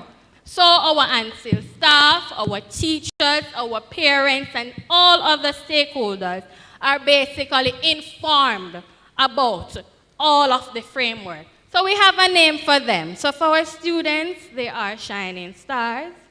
For our teachers, they are guiding stars. For our parents and stakeholders, they are stars among stars. And that's how we categorize them. I was speaking with Miss Watsington Primary in much long, and I'm saying to myself, no, she's friends of Effortville Primary. Yes, man, she's classified as a star as well. That is how we build our framework. We get everybody on board, right? We network with people, build camaraderie, because this is how you're going to get the students out there. We have seen where the framework has helped those students who have been having those challenges having a significant turnaround. If I'm saying that before 7:30, we have like 7 students present at school. And once the early bird program is implemented, where? Because I know you're wondering what's the early bird program. So the early bird program is what we do is we ticket the students once they're early at school. Every student, once they're early, at a certain time, they get a ticket. So they have until 7:30 to get the ticket. Once they have accumulated the ticket through the course of the week in general devotion, their ticket is raffled to win a prize, a very, very nice prize. So you know who wants to get the prize is going to come early. So it moved, I tell you, it moved from 7 children to about 30 of them in the morning. So now my duty is to make a list of all of those students are coming early. And when I tell you that I have to constantly be writing when it moves from the 30 students to 40 students, all right, I'm saying, okay, we have them now coming early. I mean, when you look at it, at the end of the day, school call 8 o'clock, and by about 8:15 to 8:30, you might see 1 or 2 or 3 who appreciate wholeheartedly about the early bird program. You know, they say that, what they said, encouragement sweetens labor. The framework allows us to reward our students. And what we did at Effortville Primary School, we basically have a whole school reward system, and we have a class reward system, and we have a staff reward system. So we do award our teachers and ANSIL staff. So with that, you know, they will always be working hard. And to know that we appreciate what they have done. And that is the one thing about the framework, is like positive values and attitudes. It makes everyone feel good, right? So the framework, getting into the framework, I have had sessions basically PD sessions with the staff to educate them constantly, or teaching them about the framework. If we do have new teachers on board, we do the same thing. So we go forward into saying that this framework, no matter what challenges we have, it can work, and we're seeing it work. I want to touch on one of the most recent happenings now, where we do have a performing arts teacher on board. The performing arts teacher basically utilized this framework in his teaching. So what we're doing, we're using performing arts as an intervention for our students. And I'm seeing where boys, because you know you're going to have that 5%, you'll have that 5% of students where you know you can't reach them because of the behavioral issues. And I'm telling you, where we're centered around boys, the boys gravitate to the performing arts. Even those who are in their shell that won't open up, it's like they're just waiting for somebody to just listen to them and hear their voice and what the talents that they have. I recognize the theme for today, which says education transformation, enabling children's talents and abilities. And it is So it is so on point that what we are doing at Effortville Primary now is enabling students' talents and abilities through the SWPBIS and the performing arts together. Because then, when they go out to the JHCDC competition, or whether it's the oral dental oral health competition and performing and showcasing their talent, this is a way that they're showing being ambitious, back to the core value. If it's in their classes and hey, if we decide to not come to school and not doing any work today, and teacher said, listen me, anybody get 10 out of 10 in the spellings, come up on my table and take a token from my table. Trust me, you're going to get a lot of students on board because I want to get what Miss have on our table, you know. I say this is how we reach our students. Okay. And I know she would talk for the whole day because she's excited about SWPBIS at Effortville. And colleagues, can I tell you, if you are paying close attention, you will notice that Effortville is hardly in the news these days. So give it up for Effortville. Things are changing at Effortville Primary School. Everybody on board, and it is happening at that powerful school. Thank you so much, Ms. Williams. Now we go over to Ali. Ali Primary. Ali Primary. Ali does what again? The roar. And I might not have said it at the beginning, but the core of SWPBIS is to choose 3 to 5 behavior expectations. We call them core values. And we teach our students how to live them out. We don't assume that our children know how to live them out. We teach and we are proactive. And then as they live them out, we reward them. And everybody loves reward. Am I speaking here? Let's hear it from Ali Primary Principal. Good morning, everyone. You have 5 minutes to share. Good morning, everyone. My name is Judith Richards, and I'm the principal of Ali Primary. So being the only principal here, I'm just going to share as it relates to my role being on the SWPBIS team.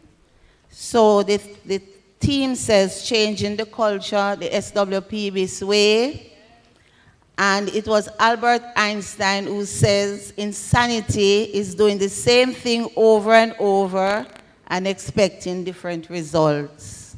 So when we were introduced to the SWPBIS, as the principal, I buy into it readily. And so as the principal of your institution, you want to sell whatever you have in your school. So you have to be a good seller because you want everybody else to buy into what you're selling.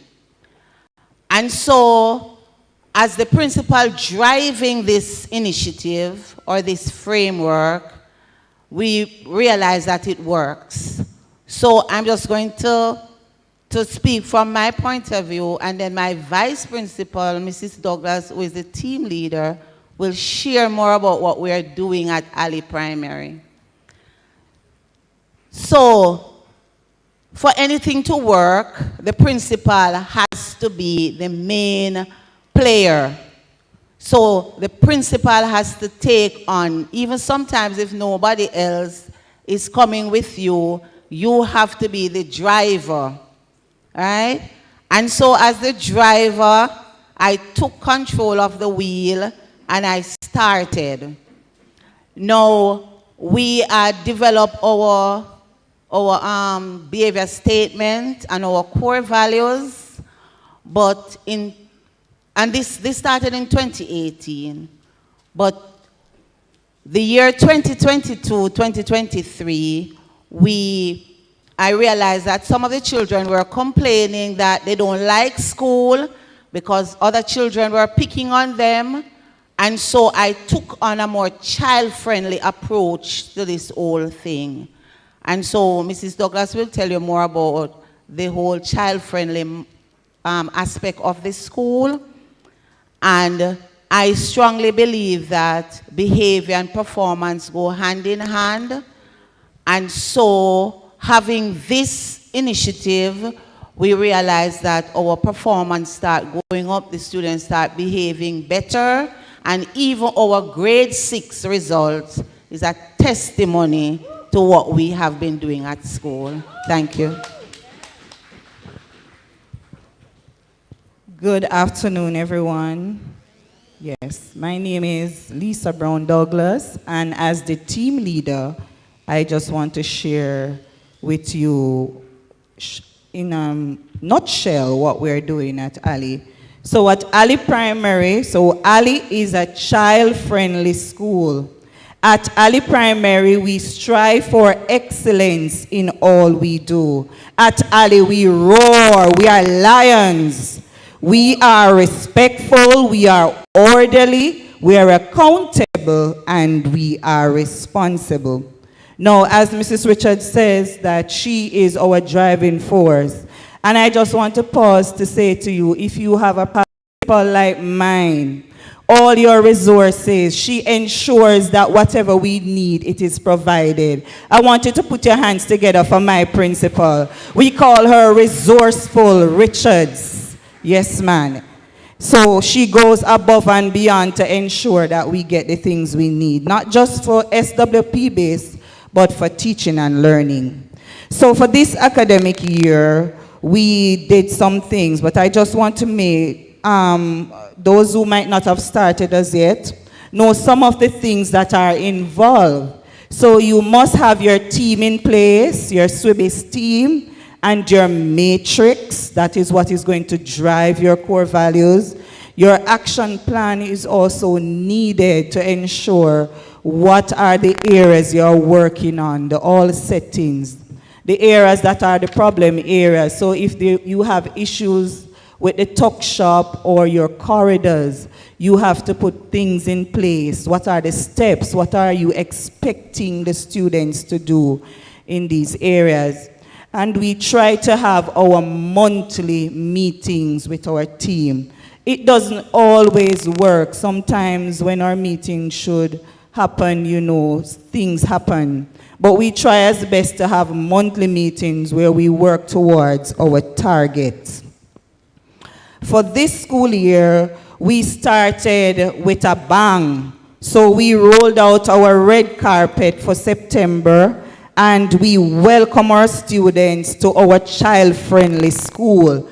Mrs. Richards, of course, ensured that we had a banner to fit that celebration. And so our students felt welcome, and we reminded them of what is expected for the academic year. We also had our badging ceremony in October. And so our guest speaker was the wonderful Mrs. Russell Lewin. Put your hands together for her. And we were able to badge all our school leaders, including our SWP-based ambassadors. And so we are working on helping them to be role models for the core values. We continue to do our parent sensitization every chance we get. So at PTAs, at graduation, any kind of meetings we're having, grade meetings, our parents are reminded of our expected behaviors. And also at general devotion, our students are reminded of our core values. The core values are taught, but it is integrated in our teaching and learning. So the students, the teachers use the opportunity when the need arises to reinforce and remind the students of what is expected. We recognize our students and teachers when they embody the core values. So we recognize them and big them up at general devotions and staff meeting. So for July, we had a teacher who, when Mrs. Russell Lewin came in to do our walkthrough, that teacher was there. She was teaching the core values, reminding the students of the expected behaviors, and we ensured that everybody knew what she was doing. Also, we have painted murals on our walls, so our core values are all over the schools on the various blocks. And not only just the core values, we're adding the content, whatever we are teaching in the classroom. So we are ensuring that the child-friendly school is exhibited at Ali. So we have the roar, you can see the lions on the wall. We have content from grades 1 to 6 on the walls, and we're also ensuring that the environment is print-rich. And that it speaks to teaching and learning. My final thing, sir. We also use our graduation this year to sensitize our visitors and our parents again. And we raised an offering for our SWIBIS program. Thank you. Wow. Come on, give it up for Watsonton Ali Primary. Ali Primary. Powerful work is going on at Ali. They are roaring. Come on, let me hear you roar in the house. Where are the lions? Where are the men? Where are the men in the house? Woo! Where the men? Hold on, roar no men. All right, it's all right. We're going over now to since you're not roaring, we're going to send the torchbearer to find you. So we're going over to Watsonton Primary to get the torch so that we can find you, and then at the end we are going to roar. Welcome, Ali, representative. Thank you, Mr. Thomas. You know, as I introduce myself, Nadine Williams, the Vice Principal at Watsonton Primary School, I am going to ask Ms. Russell Lewin to stand because she's our coach. Yeah. And you see, you realize how we are talking about SWPBIS? It's because of Queen Lewin and King Thomas. They worked with the schools. And Ali and I, you know, we basically have the same programs going on. But at Watsonton Primary School, we demonstrate trustworthiness, oneness, respect, care, and hard work. What does the acronym stand for? I'm not hearing you. No, man, I'm not hearing you.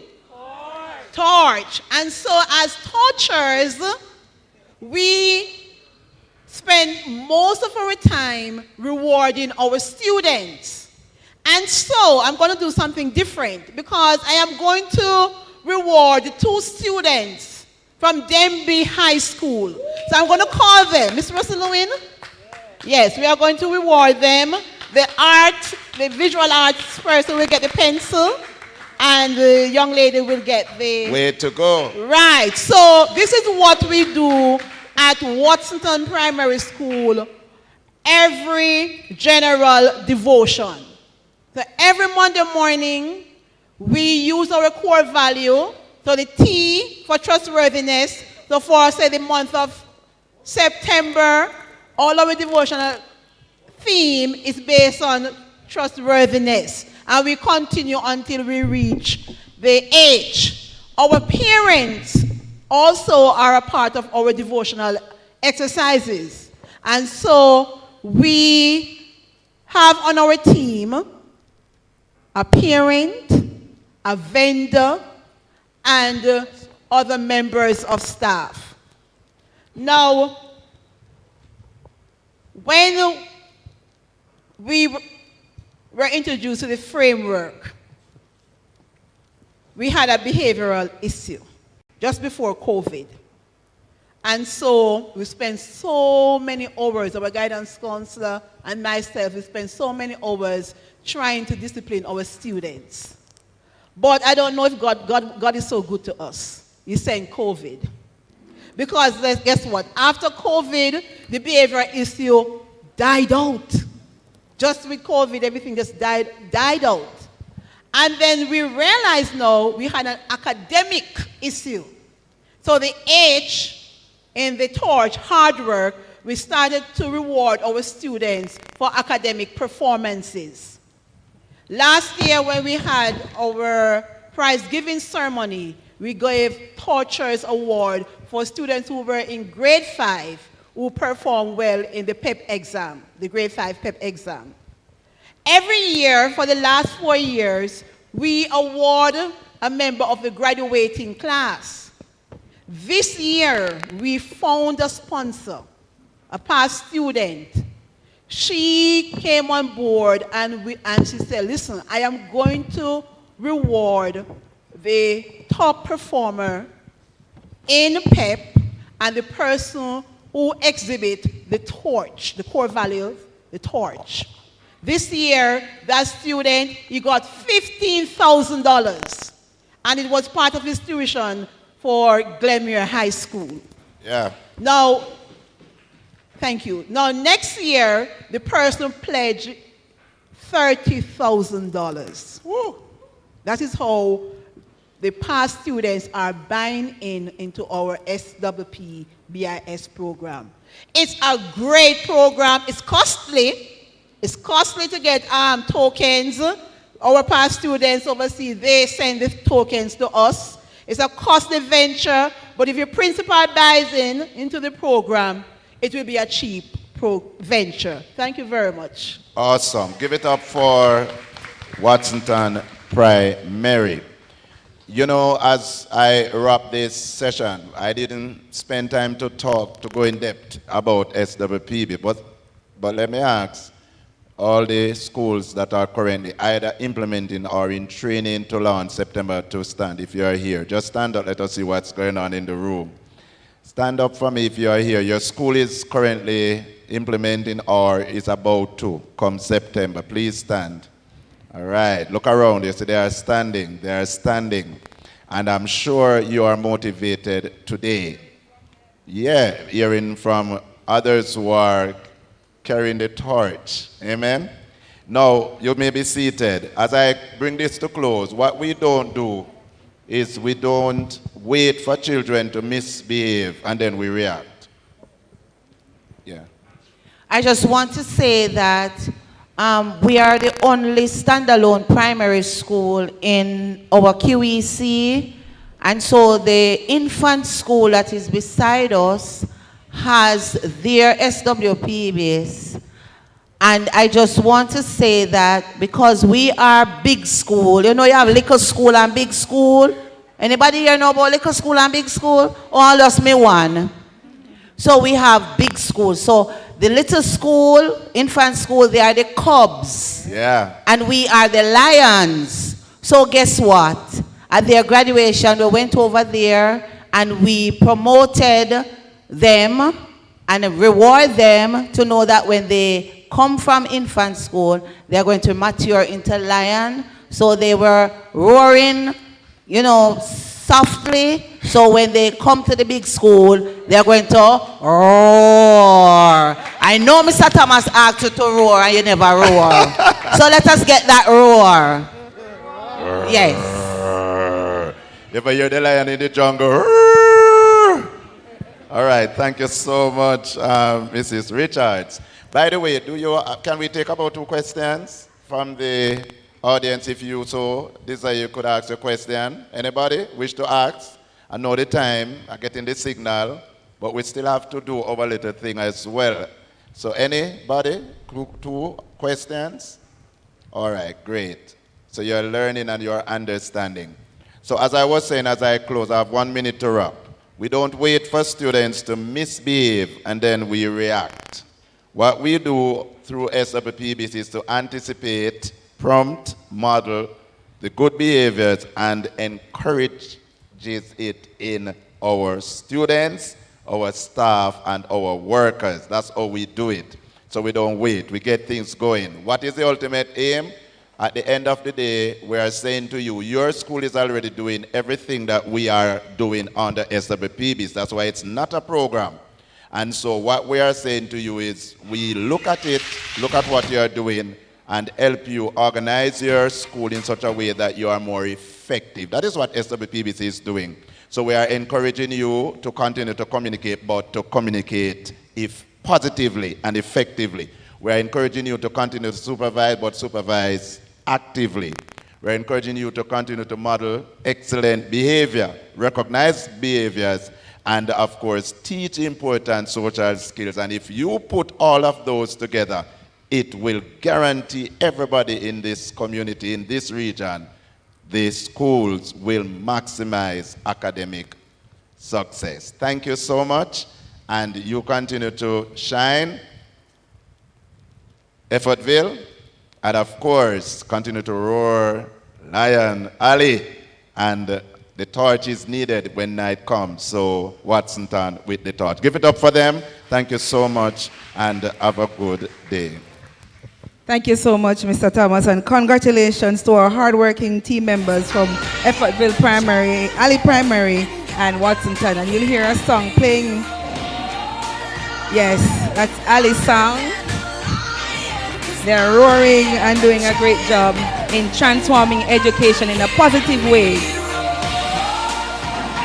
And we have to just do what we have to do, live our core values. And that is what our leaders are leading the charge in doing, so education can be transformed.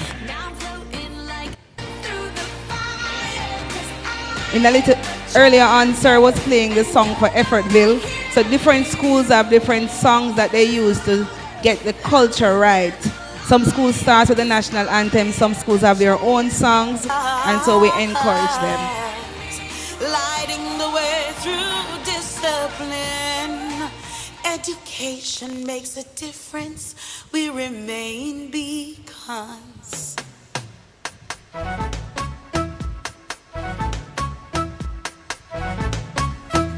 We are beacons on the hill, Everville. Shining stars, shining stars. Lighting the way through discipline. Education makes a difference. We remain beacons. We light the world. The world, we light the world, we rock the world, the shining blue and yellow overcoming, born to luscious green hills with woman-friendly hearts. Dedication and hard work must be the key to help in life and to achieve, to reach the top and accomplish our own goals. God's purpose fulfilled like Effortville, we remain beacons. We like the world, we rock the world, we light the world, we rock the world, the shining blue and yellow overcoming, born to luscious green hills with woman-friendly hearts. Thank you so much, sir. And so all we have to do to transform education is to create that positive school culture, whatever it takes. Identify your core values and live it. Everybody say, live it. You know your core values. They're just not up to decorate the areas of your school and to put up in the environment, but to live them so that the culture of your school will be one of friendly and positive, and we highlight behaviors as we continue to shine. We continue in our conference as time is going, and I see the lunch is already here, and I'm excited about that. And so we are going to invite to come for our plenary session 3, Mr. Orton, our education officer for QEC 50 and 52, to lead this charge. And to do this, we are going to focus on, Lady Bathsheba, where are you? We're going to focus on the STEAM and the STEM, steaming into the future. Yes, and inviting to come to the table as a part of our panel is Beulah All-Aid, represented by Mrs. Nadine Little. Yes. And Vere Technical High School, represented by the Vice Principal, Mr. Oliver Blagrove. Well, Mr. Omar Blagrove, you're getting promotion. Come up here. Omar Blagrove, my apologies. All right, put your hands together for our colleagues as they come to do our plenary session 3. Come on, clap them, man. Give them some love. Share them some love.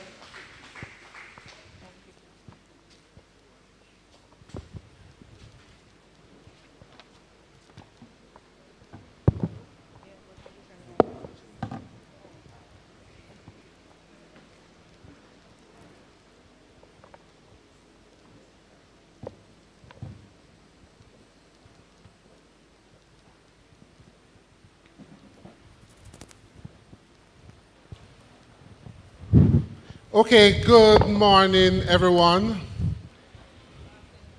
It's afternoon now? Sorry, good afternoon.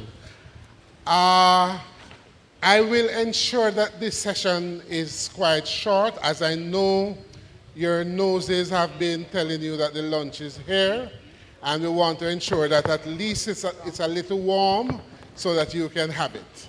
Okay? So, as you have heard, this session is on STEAM and STEM. We just like to welcome our two panelists, that is Mrs. Nadine Gale Little, who has a big heart, and Mr. Omar Blagrove. Mrs. Little is from Beulah All-Age School, and Mr. Blagrove is from their Technical High School. So as you are aware, STEM and STEAM are educational approaches that emphasize the integration of science, technology, engineering, arts, and mathematics into a cohesive learning experience. The main goal of these approaches is to prepare students for the challenges and opportunities of the future by developing their critical thinking, problem solving, creativity, and collaboration skills. And as you hear those words, you would go right back to the NSC curriculum that has emphasized those skills. So both STEM and STEAM education aim to equip the students with 21st century skills that are highly valued in today's society. So we'll start by posing a question which we ask both panelists to address if they can. And the question is, why use STEM education program to develop students in our schools? I have a lengthy list, but I'll just give them in bullet form. Sure. All right? You mentioned 21st century readiness and global competitiveness, because that's where the world is going. Learning by doing, students must learn by doing, and in so doing they will develop habits of learning which will ultimately lead to academic success. It ignites their curiosity, and that's what you want for learning to take place. Hands-on learning is very important, and that it fosters real-world examples, because you have to focus on problems, solutions, decision-making, and so on. And of course, STEM or STEAM, technology must be a part of it, because as you know, it's one of the core areas. It is interdisciplinary, so it takes in a wide range of subjects. The lessons must be interactive, the classroom must be vigorous and rigorous, and it must look and feel and sound different from your regular classroom.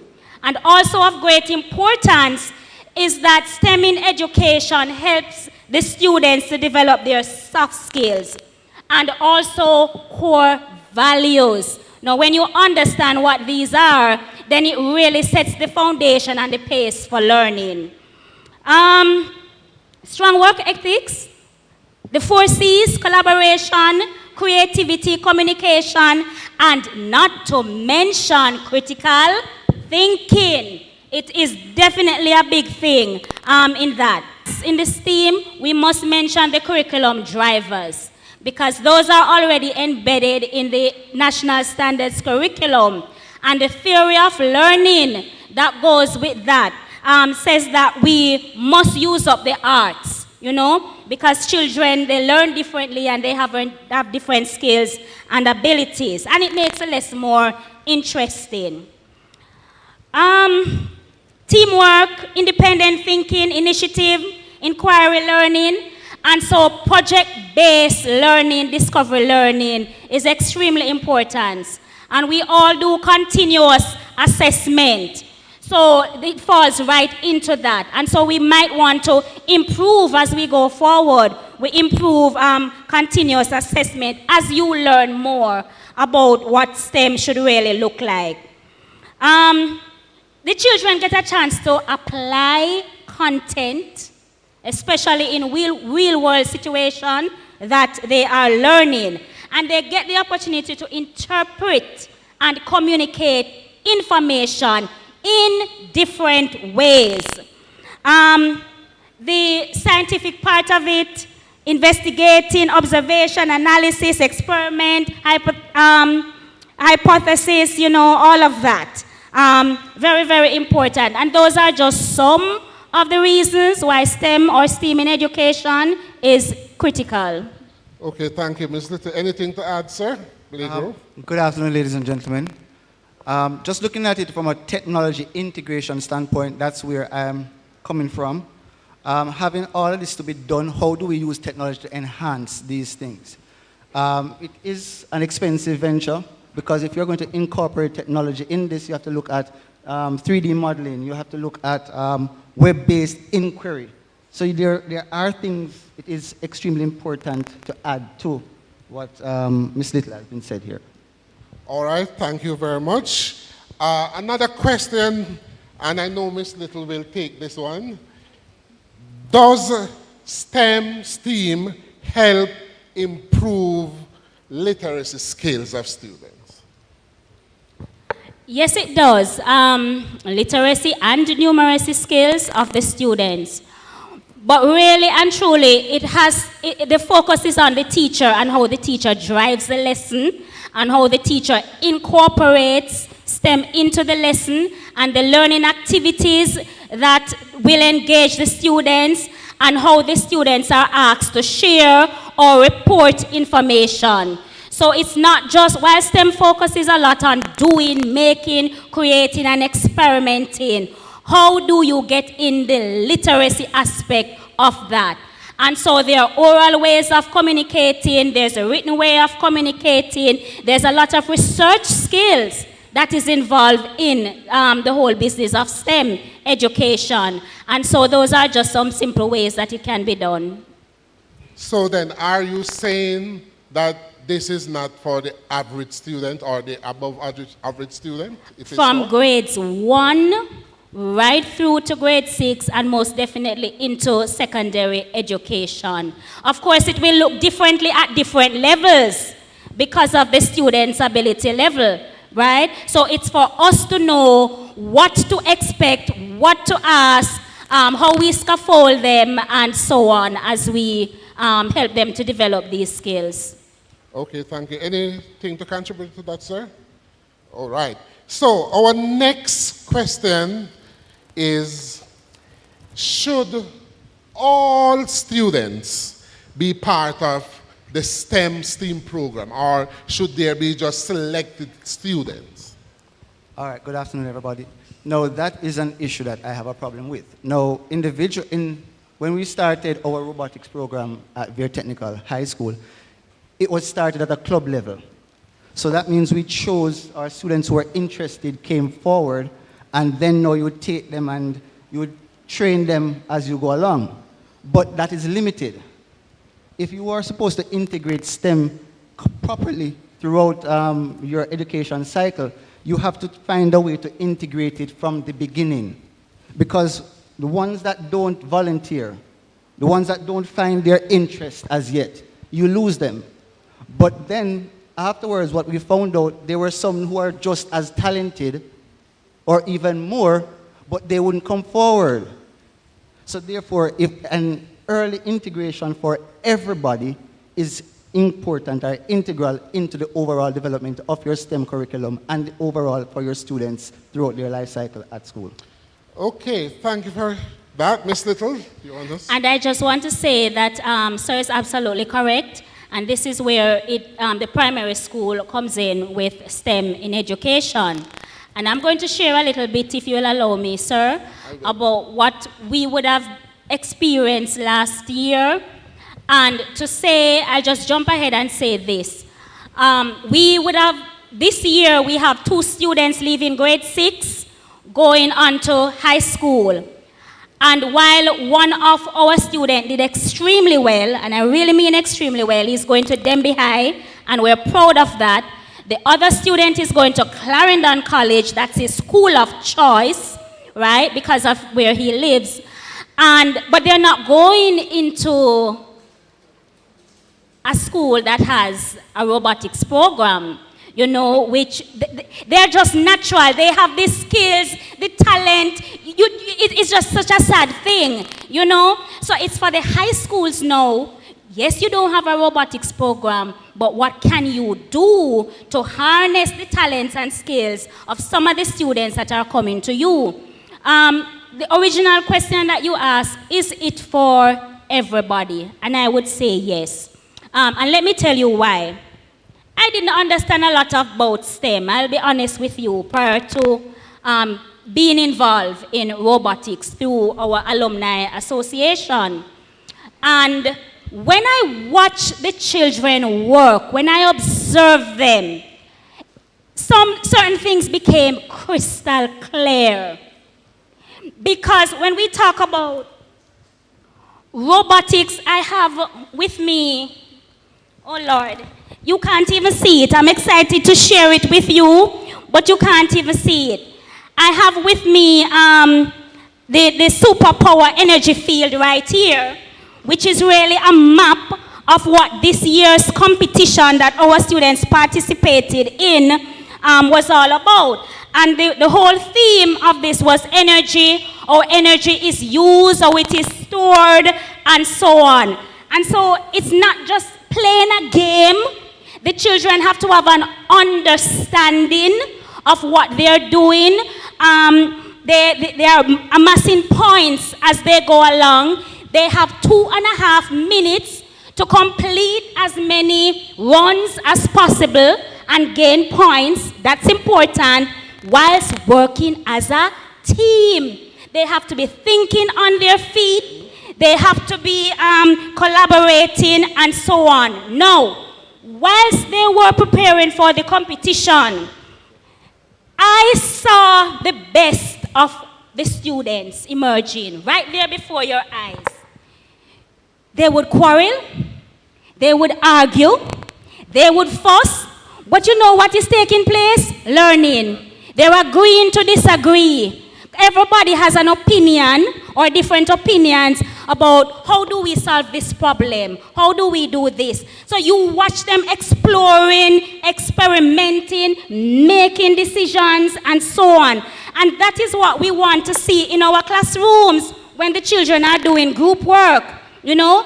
Now, when they go back into regular class, we were able to see those students, because it's only a set you can really use if you really want to make a significant impact within the short time that we were working with. But you were able to see them model some of those skills that they developed, which ultimately would, you know, be passed on to the other students. And so there are other ways, if you don't have a kit, that you can get the children to, you can incorporate STEM in the NSC curriculum, but it is most definitely for everybody because the benefits are just awesome. Okay, thank you very much. Anything else, sir? I think I could just give you your final minute for us to wrap up, and then Mr. Douglas would like to say something afterwards. All right. With regards to robotics and the First Tech Challenge, we actually as a school participated in that. What we found out, because all of our students that were involved in our robotics program have gone on to college and they have almost finished graduating and finished with graduation. So therefore, it is a great thing. Now, what I think for schools to do is that we need someone that is in charge of integrating STEM into their curriculum. We need to focus on that. Somebody who is going to say, okay, now in science, at least once per month, maybe we can have a fully integrated STEM lesson. In engineering, in math, something here, like a 3D printer for each school. So they can understand, they can see the 3D modeling, they can see physically. I realize that if you learn like me, which most students do, I have never read a book completely in my life, ever for college, ever. I learn by doing. Right now my focus is on aquaponics and hydroponics. And in almost a year of doing that, I am now a STEM ambassador for SRC. Those are programs as well that are available because I think there's a STEM transformation unit as well in the ministry. And through SRC, they have STEM ambassadors. What they're focusing on is persons in the practical world, in the real world. They come into your school and they show practically how to integrate STEM and do presentations in your school. Those are some programs that are available here. So, and that is within the government remit or purview. So if we're able to integrate what is being said and what is being done, there was a large STEM conference the other day that happened. If we put all of these things together, then it will only improve the cohort and the abilities of our students going forward. Okay, thank you very much. Any last word, Ms. Little, or you have said it? Just to say that, how can we infuse it at the primary level, getting some of the STEM, and I just, off the top of my head, the children can be making even some of the learning resources that they need. You know, abacus, clock, and I'm not talking a regular shape clock now, because everybody knows it's easy to draw a circle, no? Right? We're talking about graphs, tally charts, habitat, polygons. The topic for grade 3, well, not the topic, you know, providers of goods and services. It opens itself beautifully to STEM education, food pyramids, simple machine, you know, water cycle, water filtration system, revolution, the solar system. When you look through the curriculum, you will recognize that the scope is there for STEM to be infused in the curriculum. Okay, thank you very much. Mr. Douglas, you want to say something before we ask for just one question of the audience?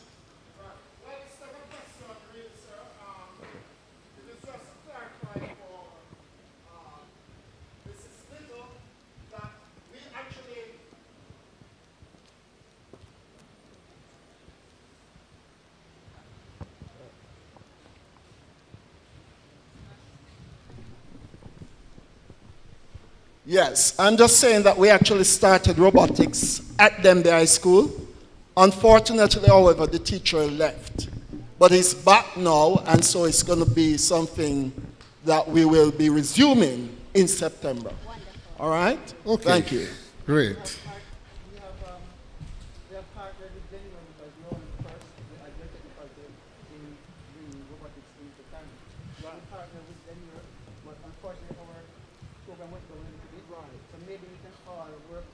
Work together to bring it back up. Yes, definitely. Okay. September. So we see where something is coming out of this, where schools are going to partner to improve STEM initiatives in school.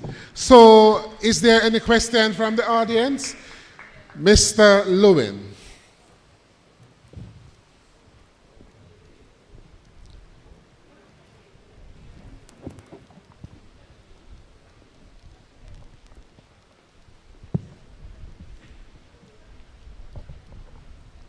Good afternoon, ladies and gentlemen. Lewin from Via Technical. There is just one point I really want us to have a look at. The traditional way of dealing with students who are non-readers is basically to say to them, if you cannot read, then it's almost saying that you cannot go forward, right? We at VIA have taken a different approach to things. We have a group of maybe about 12 students who are barely literate, or maybe we can say zero literate.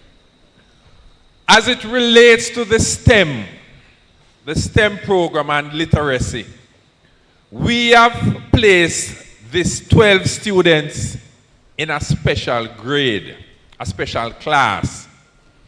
And we are promoting more than anything else STEM, because we are actually moving now from the practical to the literacy.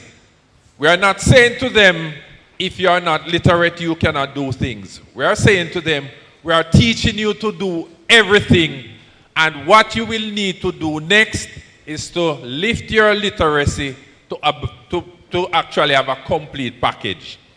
So these 12 students, will be teaching them barbering, auto mechanics, welding, woodwork, all the practical areas, the things which will actually spur their interests, build their practical skills.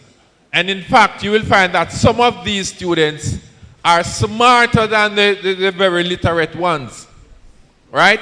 So we are taking it from that perspective, get their interest in doing things, and then actually building on the literacy from there. Thank you. Okay, thank you, Mr. Lewin. Anybody else from the audience? I suspect you may not, as you are engaging in an activity there. But in summary, I just want to say there is no I in STEM or STEAM. Okay? It is collaboration that holds that. And that STEM and STEAM education is forward-looking. It's the forward-looking approach that prepares students for the future by integrating science, technology, engineering, arts, and mathematics. They promote interdisciplinary learning, critical thinking, problem solving, and creativity, all of which are essential skills for success in a rapidly evolving world. So thank you, panelists, and thank you, audience, for listening. Thank you very much.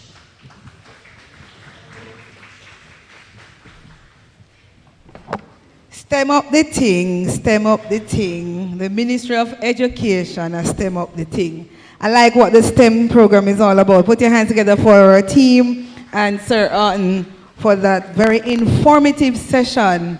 And I see where my son is going to love this, as I'll be going back home to tell him about all of what he can do in terms of robotics and using all of this information to transform lives, because that is really what we're about.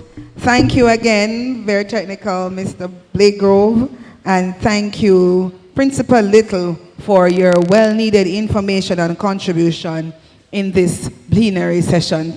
Could we just put our hands together again for them? Absolutely. This was a very informative session.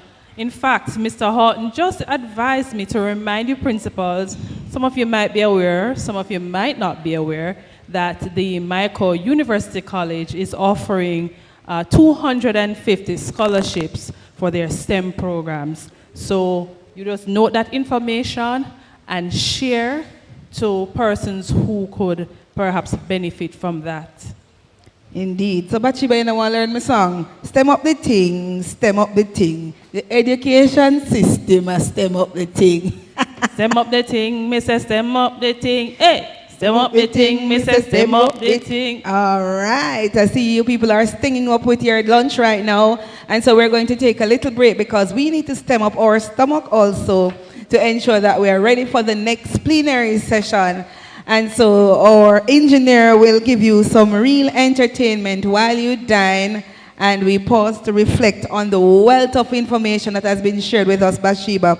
A whole heap of things said. Yes. I tell you, we are really moving into transformation, and I love what Lady Little says. It's for all of us. Yes, and all it is of us. really impressive what is happening in our schools in the region. It's really showing that transformation is indeed taking place. And I trust that we will continue to collaborate with our neighboring schools so that we can replicate these programs as we continue this journey together. And you know what? We're not only transforming through academics in terms of the skills, but we are also transforming through changing behavior. Yes. And we are also looking at a different lens from how the school would see it and to how the students see it. So it's a comprehensive and collaborative approach. And ladies and gentlemen, we are looking forward to do what we set out to do this conference, education transformation. Enabling every child's talents and abilities. Thank and so you. we're going to take a short break. I see that most of our audience members are already having your lunch. And we're going to take a brief break for that period. And then we'll return to have our final session. And then we'll wrap today's program. So stay with us so that we can end on a high note. Thank you. Mr. DJ, over to you.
show us how you keep your body right as we are getting ready to go right into the next half of things. And before you know it, you'll be out of here and you'll be on your merry way. Yes, absolutely. Healthy body, healthy mind. And that's what we are promoting as a region. Mr. DJ, you ready for us?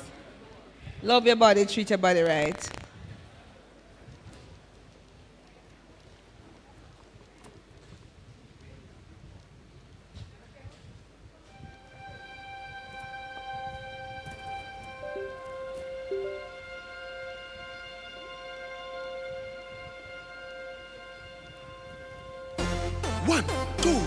All right, ladies and gentlemen, this is where you participate.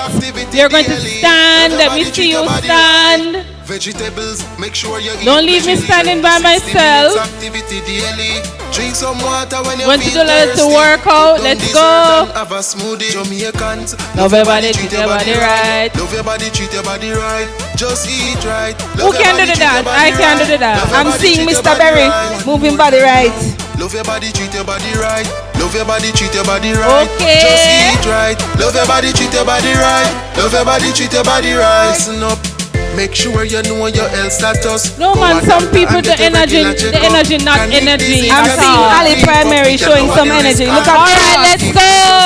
Valley. Yes. Jumping, running, dancing, or skipping. Look at Beulah. Alright, Mrs. Little. Jamaicans, love your body, treat your body right. Love your body, treat your body Alright, right. Just eat right. Love your body, treat your body right. Show them how it is done. Yes. Get movie. Love your body, treat your body right. Yes, Kamala. Love your body, treat your body right. Yes, Dalkeen. Love your body, treat your body Look right. at Region 7 officers representing. Yes, Mr. Sopraya, show us how it's done. Come on, people, move your body, educators. Because I would want the students to move their bodies and work out after lunch. 1, 2. Healthy lifestyle we're promoting, don't it, Wendy? 1, 2. I love me. Jamaicans, love your body, treat your body right. Educators, love your body, treat your body right. Just eat right. Love your body, treat your body right. Love your body, treat your body right. One more time now. Love your body, treat your body right. Love your body, treat your body right. Just eat right. Love your body, treat your body right. Love your body, treat your body right. Jamaica get movie. Love your body, treat your body right. Love your body, treat your body right. Just eat right. Love your body, treat your body right. Love your body, treat your body right. One more time now. Love your body, treat your body right. I'm loving the vibes, yes. Just eat right. Love your body, treat your body right. Love your body, treat your body right. All right. Thank you. I tell you now, my principals, chairman, you are so talented. Those moves, I know I could not match you on the dance Not to mention floor. the vice principals and the senior teachers and the education officers, fit as a fiddle, moving about and treating their bodies right. Yes, and that is what we are all about. So, ladies and gentlemen, we are going to go into the final plenary session, plenary number 4. And this is focused on improving schools through strategic planning and partnership. And we're going to invite the members of that panel. Glenmuir High School, Mr. Donovan Hales will be coming on our panel. Richmond Park, Mr. Delwyn, I think it's Winloss, a retiree. And we'll be having Matney Primary, is at the other school. And this will be Miss Rebecca Pingot and Lady Raquel Ranger will be leading. But don't leave, ladies and gentlemen. We have lots of goodies and surprises in store. And you can't leave without viewing Effortville Star Rewards table. Yes. So you can get ideas and to see what they have been doing over there in Effortville. Because as an educator, we are stars wherever we are. Put your hands together and welcome our colleagues, our panelists coming on stage. And Lady Raquel Ranger, I call our Chief of Staff, to the microphone.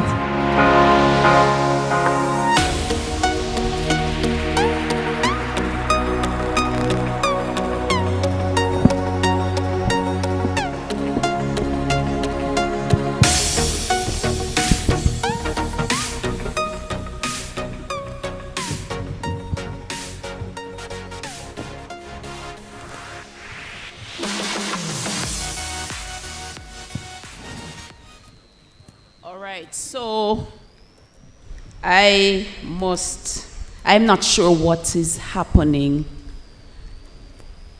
Yesterday, I received a package, and the package was blue. A colleague of mine offered me and my QEC gallons of bleach.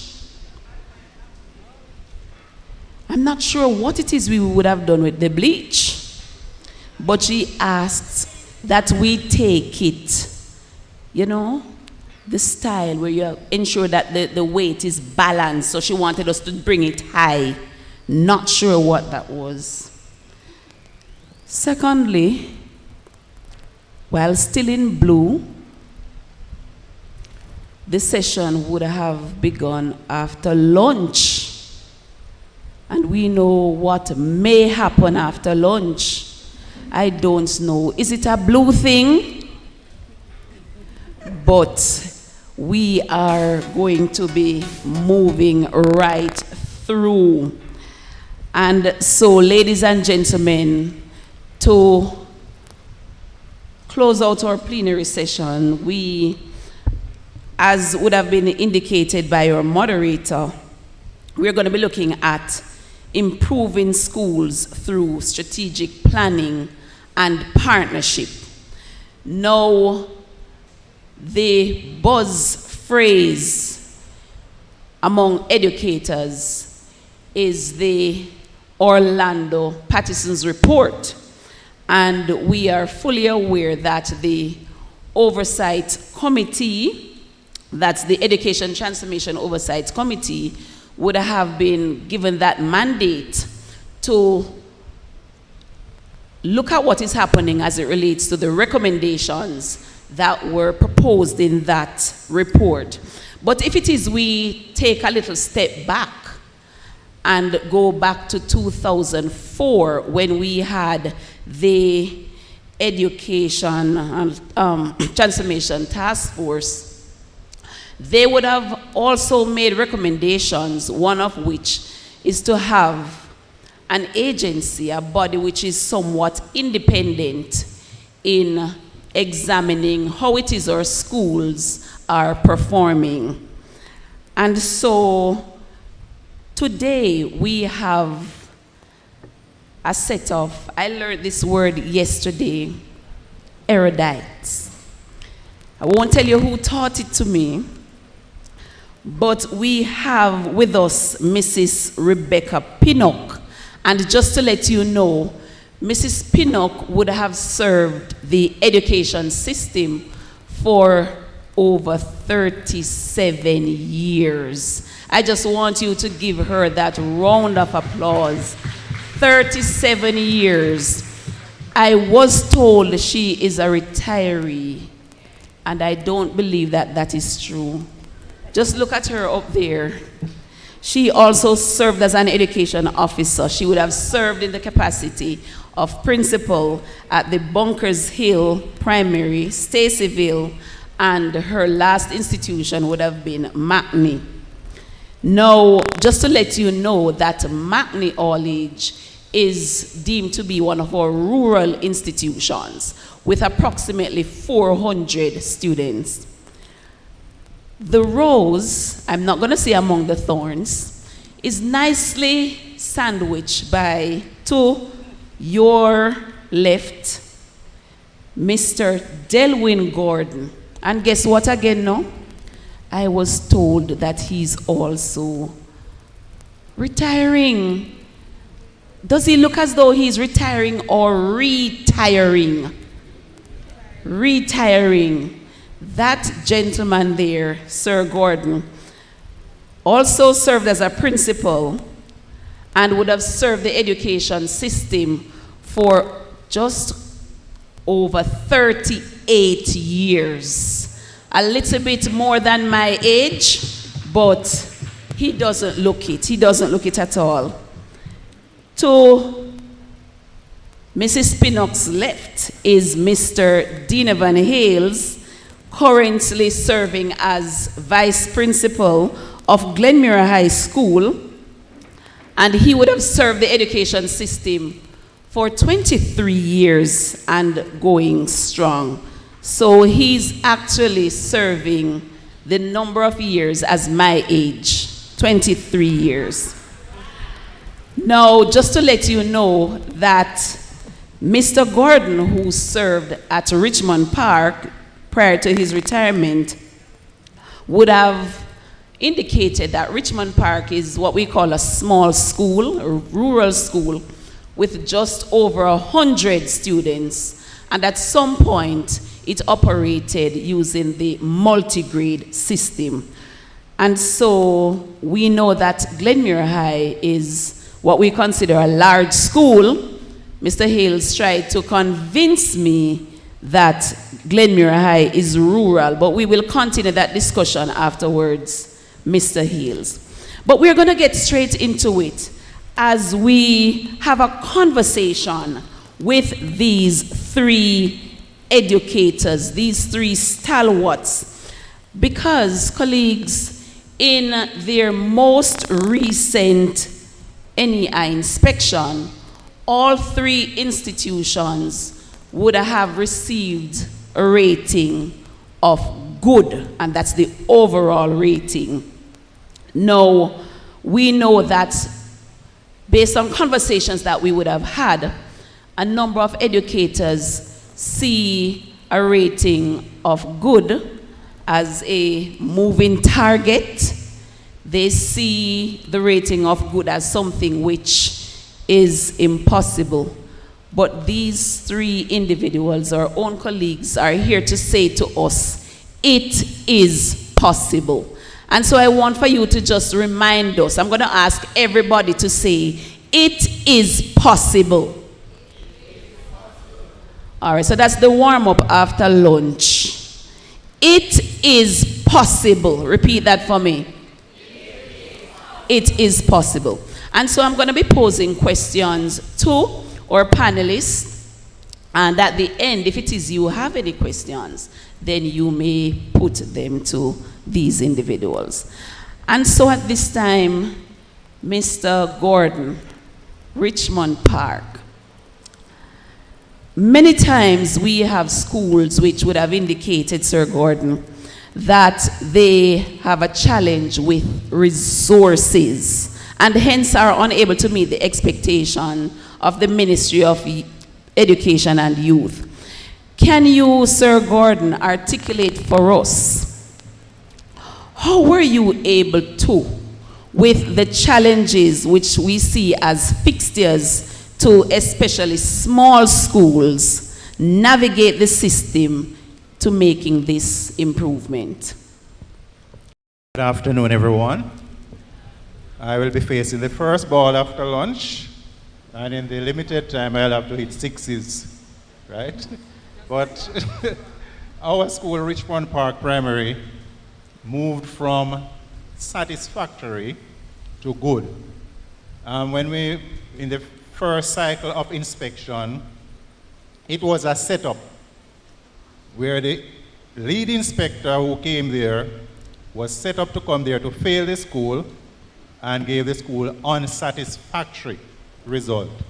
And we challenged the rating, and it was upgraded to satisfactory. And having received that report, we ensured that we got the right team in place, the right persons at the board level, from the community level, the relevant stakeholders. And my approach as a principal was based on this school of thought, which came from a professor who shared it with me. That Mr. Gordon, you'll never get 100% support. You don't need 100% support to run a successful school. You have the 20-60-20 ratio. 20% of the persons will support you no matter what. 60% in the middle, that's the bulk. They are neither here nor there. And 20%, no matter what you do, they will not support you. So I didn't really waste my time trying to see how much 20% at the end I could get, and then lose ground in the middle. So I really focused on how much support we could get from that middle group. And we network with individuals, right? And we show them our school goals, where we want to reach. We also share the inspection report with the relevant parties. In fact, we copied sections, and the parts that were relevant to like the board, we gave them and said, these are the strengths, these are your strong points, these are the weak areas. We did the same thing for the teachers, same thing for the community rep, the PTA rep. Even the students, we shared the result and showed them in which area, you know, they were weak, how the NEI rated them, especially like in environmental awareness. And even during planning, the teachers had their portion and they had it before them during planning sessions, so they knew exactly where the areas in which they fell down. And so in planning, they would use that to guide them. Then the next step was to, after we identified our current level of performance, we came together and we put intervention plans in place.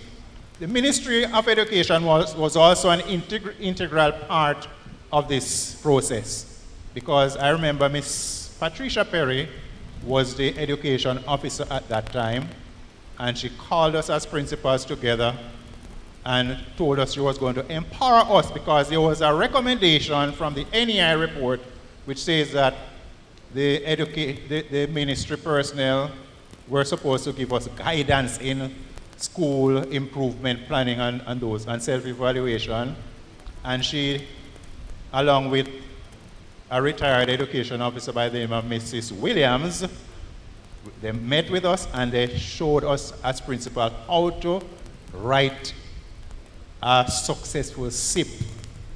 And in writing the SIP, we looked at the recommendations, the NEI recommendations, and we converted those recommendations into school goals, which were aligned to the Ministry of Education strategic objectives. And so we put the SIP together, you know, that the SIP in addressing like school goals, we were also addressing like those recommendations that were made by the NEI. Right. Thank you so much, Sir Gordon. We went together. Let me quickly, just before I move to the next panelist. You spoke to a percentage that would have been at the forefront. You also spoke to different percentages that were not so on board. They would not have caught the vision just yet. Just share with us briefly. Tell us one strategy which you would have implemented, because I know that while we have a good SIP, the implementation really is the hallmark. That's a business of school improvement. Just give us one strategy that you would have used that would have kept that small percentage motivated and that they would have been able to carry that weight. One strategy. Whatever plans that we had in place, we made sure that they were an integral part, you know, of that system. So right? planning is that strategy. Right. Thank you so much. We are moving to the rows. Lady Pinnock, during Cycle 1 in 2013, you received an overall rating of unsatisfactory, with only 3 of the 8 KPIs rated satisfactory. In the next cycle, however, your school received a rating of good. May you elaborate on just 2 strategies which contribute to this new rating, what we would call this giant jump, unsatisfactory to good? Thank you, Mrs. Ranger Cohen. Good afternoon, my colleagues,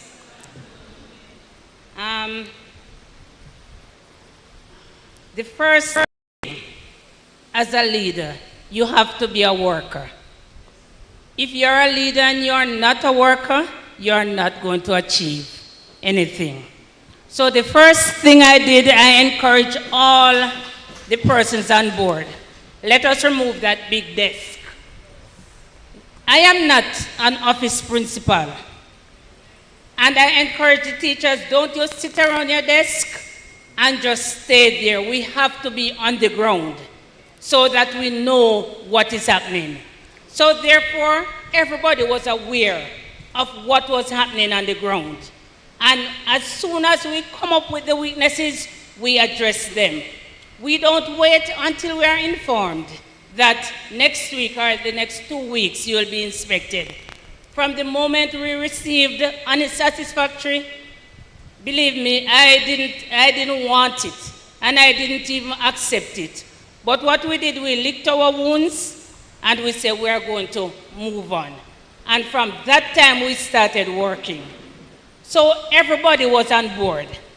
If you would have read Who Moved My Cheese, you must know when the cheese is getting stale and move to a new source of cheese. And that's what we did. We moved away. We changed the way we did things. And so everybody bought into the changes. When you're doing a change process, everybody has to be a part of that change. Not that it's going to be smooth, but you get them to buy into the change. And so we meet on a regular basis and we encourage each other. This is not what we want, so we are going to go for it. So my colleagues, if that good is eluding you, it's there for you. And another thing, when it comes to teaching and learning, we ensure that that is on the cutting edge. Because if teaching and learning is not up there, then you're not going to get a good rating. And so I remembered when my twin sister was here, I don't know if she's still here, she was part of the panel. She came and said, Mrs. Spinock, boy, your teacher didn't turn up.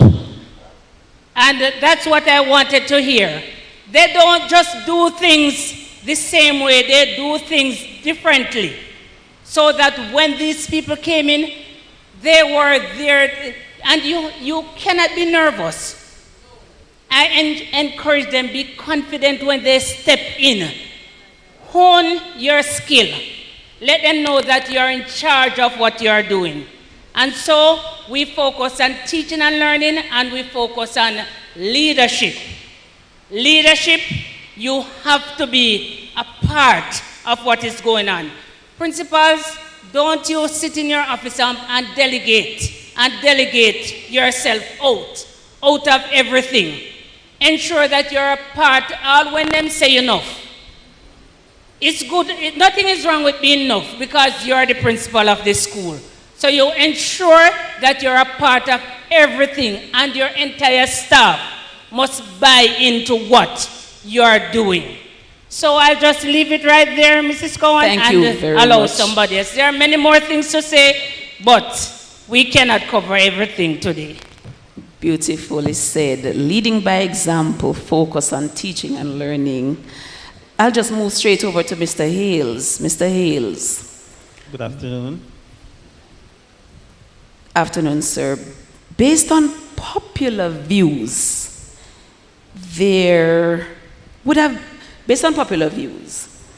persons believe that there would have been no other outcome to your NEI inspection, as it is believed that you, Glenmira High, you are outfitted with what is deemed as the cream of the crop. Can you demystify this view for us today? Thank you very much, and good afternoon, colleagues. I hope the principals here are not saying that, because when you look at the NEI report is more comprehensive than just students with academic accolades. You look at safety and security, We look at the curriculum and enhancement programs. You look at teaching and learning. You look at leadership and management. You look at the relationship of the school with parents and community and other stakeholders, among other things. So just to put a broad brush to say students, because you get students with good marks, would not give us that rating that we have there. There is also another popular myth that only rich people children come to Glenmuir. The Mr. Changs and the Chins and the Jagasars. But when I check back my stats, there are a lot of teachers' children coming there. So unless we are saying that the teachers are rich people, then I would yield to that myth. So at Glenmuir we have children coming from all different type of socioeconomic backgrounds, all different places within the parish. I spoke to a girl the other day. She was one always coming to school late. She's coming from a district past Peckham. Peckham is when you pass Edwin Allen and go around a lot the other corner near to St. Anne, right? So we have them from Wayne North and we have them from Wayne South. Students who their parents go to the market, they have to help them with the load in the morning, right? To put it on the donkey or to put it in the in the vehicle back. They have to tie out the goats and the cows in the morning as well. All right, and I'm talking about serious things. Students coming to school late, because I'm one of those vice principals who I stand at the gate. So I see the children when they come in late in the morning, right? And so on. So there's a lot of myths out there, but I can tell you that at Glenmuir, we call it the hub of excellence. That's what we preach. We preach excellence from you step into the school till you sit in your seat, till you leave. When you go out on the street, we preach excellence to the students. Very hardworking teachers, very hardworking middle managers as well. So it's for me, it's more of consistency, being at it, and having a good program, a good policy in place that has really helped us to do well over the years. Okay, just before you place that mic down, could you share with us just one challenge which you would have experienced as administrators on the compound among your students, and how do you handle that challenge? All right, you said one? One. On the compound.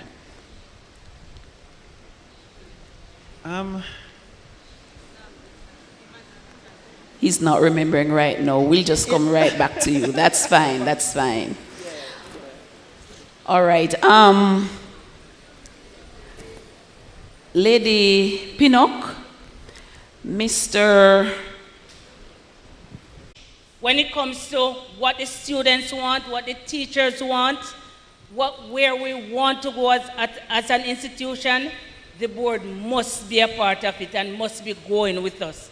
And that is what happens with our Board of Governance. Thank you so much. So you would have had your board on your side, buying into the vision. Beautiful. Thank you so much. Sir Gordon, research states that teacher quality is the most important factor which impacts students' performance. Can you be unreserved in sharing how the findings from your teacher appraisal, the processes associated with that, is utilized in moving the school forward? Having shared with the teachers the areas of strength and weaknesses, then the next step is to persuade them to develop an action plan, addressing those weaknesses, so that over a period of time, they would really get that support, not necessarily from just the school level, but even ministry level, to develop strength in those areas so that they can make a more impactful, service or give a more impactful service to the students and the community. So, and at the next appraisal, we would know if the teacher did any work or not. Okay, Based I know on the you real have rating. right. I know you have a small school. It's a small school. Right. What does an intervention with a teacher, one particular teacher, looks like? An intervention with a teacher. Based on the findings. Based on the findings, if it's something that pertains to teaching and learning, then the teacher would have to have a say in it. As a principal, we don't just dictate what is it that you need to do. We meet together and decide how is it, where do you want to reach, how are you going to get there, how do you feel as a principal or the board we can help you, and then having received that information, we sit down together and we develop that action plan. Okay, beautiful. Coming right to you, Sir Hales. Branded companies such as yours have a trade secret. Can you go out on a limb for us today to violate the oath of secrecy which you have taken and share with us your trade secret? What are the winning ingredients which result in your school performing so well? You could share one. I limit it to one as we wrap up. All right, thank you. Before I want to answer that question you had asked before, you know, apart from students, you know, uniform and so on, especially the boys, I think one of our greatest challenges at Glenmuir is actually resources and space. It might sound like it's not true, but it is, because when you look at our science lab or our physics lab, so on, it's a very small lab. And when the students are selecting the subjects, for example, say they do chemistry, you have like three groups of like 30 or 40, and our lab space might can only hold 40 students. So, you know, it's kind of cramped, and then we have to rotate using the labs. So when this group goes this week, the others go in the classroom, the next week, you know, they rotate it like that. I think that is one of our major challenges in terms of getting, you know, better lab space, and probably more modern equipment. And it's so surprising we get those results still from that. All right, trade secret. You're ready to go out on the limb, sir? Yes, and I mean, Glenmuir is not afraid to share anything that we do, really. But as you use the word ingredient, so it's a lot of factors coming together. All right. So we have teachers who probably over the years who would have been marking CXC, marking CAPE, so they are quite aware and au fait with the material and what you know, CXC is actually looking for, right? So that gives us a little edge in terms of the way we teach. All right. I think culture is another thing. You know, none of our teachers want their subject to be the subject that gets the least passes. So they push their children, they push themselves to go the extra mile. I mean, I've seen teachers practically at the staff room door eating their lunch, meanwhile attending to students, right? And after they give them about 2 or 3 minutes of cursing in terms of, you know, taking over the lunchtime, they will still spend another half an hour going through the material with the students. So I think that push for these children to learn, that openness, that inclusivity and welcoming, being welcome to assist the students at any time, is really something that I think the students really appreciate. And And I think the leadership of the school, I want to take myself out, but I want to really big up Dr. Smalling for her leadership in terms of putting the right people in the right places, putting the right policies, and then allowing that to take its course. I think that is a big one in terms of management and leadership. Having systems in place. Systems in place. Thank you so much. I know our colleagues may have questions, but I just want to ask all of you this question, and you may respond. Going down the table, starting with Sir Gordon. You would have served as a principal, but Sir Gordon, we are fully aware that while you served as a principal, you were the bursar, you were the secretary, you perhaps were the handyman, you were the, did you say the janitor? The teacher, and he did say he served as a teaching principal at some point. Lady Pinnock, you perhaps were a little bit more fortunate, but I know over time, based on transformation, you would have lost some of the resources that you had in terms of human resources. So you would have taken on some of these responsibilities as well. And for such a large school as Glenmuir, I know that you have quite a number of tiers to manage so that things work out very well. Could you share with us that one major obstacle in one word which you faced, and tell us how it is you hurdled that obstacle, one word? I might use more than one word, but acquiring the necessary resources. That's the obstacle. That was a great obstacle. And I might even share with you, even when we were trying to acquire a bus for the school, we received a letter from a past student detailing her history of walking to school, and ended by saying walking is good for the students. Yes? Another company had me waiting, told me that they are sending a package to the school. So I thought it was a check. From Kingston, they sent me a rejection letter. Right? And I did not give up. Perseverance, that's the key to solving any problem. Thank you so much. And we achieve our goal. Thank you very much. Lady Pinnock? I'll just ditto what Mr. Gordon has said. Resources was my major challenge. And how did we overcome that? We worked at acquiring resources.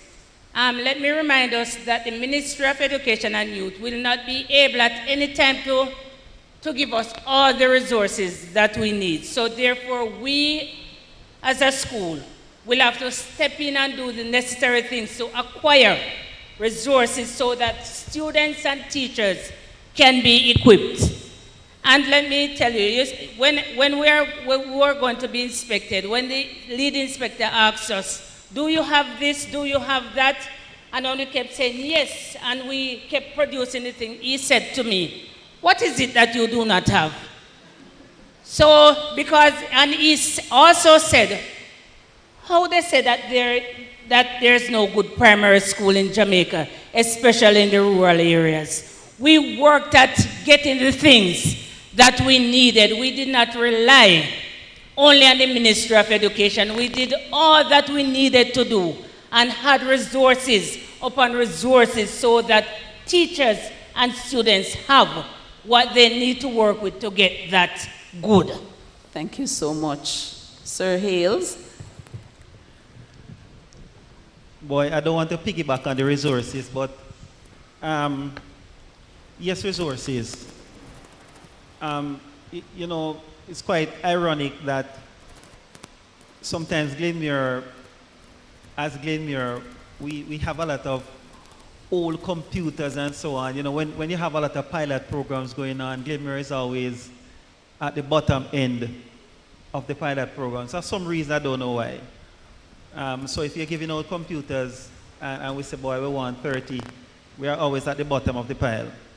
But resources, and I think a lot of our teachers now are heavily ICT based. So we have embarked on a program to get a lot of projectors in. The internet, of course, is also a challenge for us. We started a program to try to see if we could get wireless connectivity right around the school. Boy, the figure that came up to, boy, we couldn't do that. But we are still trying to see as best as possible how we can get this school actually, with a good internet-based system, so that when the teachers are there in the classrooms, they can utilize the technology. And as I said, most of our teachers are like that. They are heavily ICT-based. We find that students really learn well when they have that thing visually, when they are seeing the thing and they are hands-on. So I think resources would be our greatest challenge. Thank you very much. So we start out with resources and we're ending with resources. Ladies and gentlemen, at this time, is there that one question that you would like to ask any of our panelists?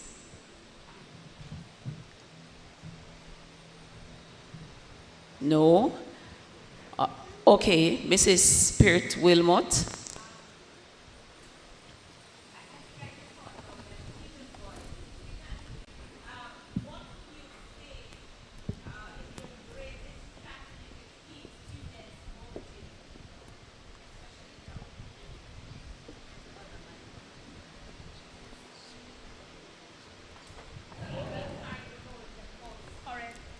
That you're in the system and then go, I mean, when we look at the kind of distractions, what is it that you do as a team, as a school, to keep your students motivated?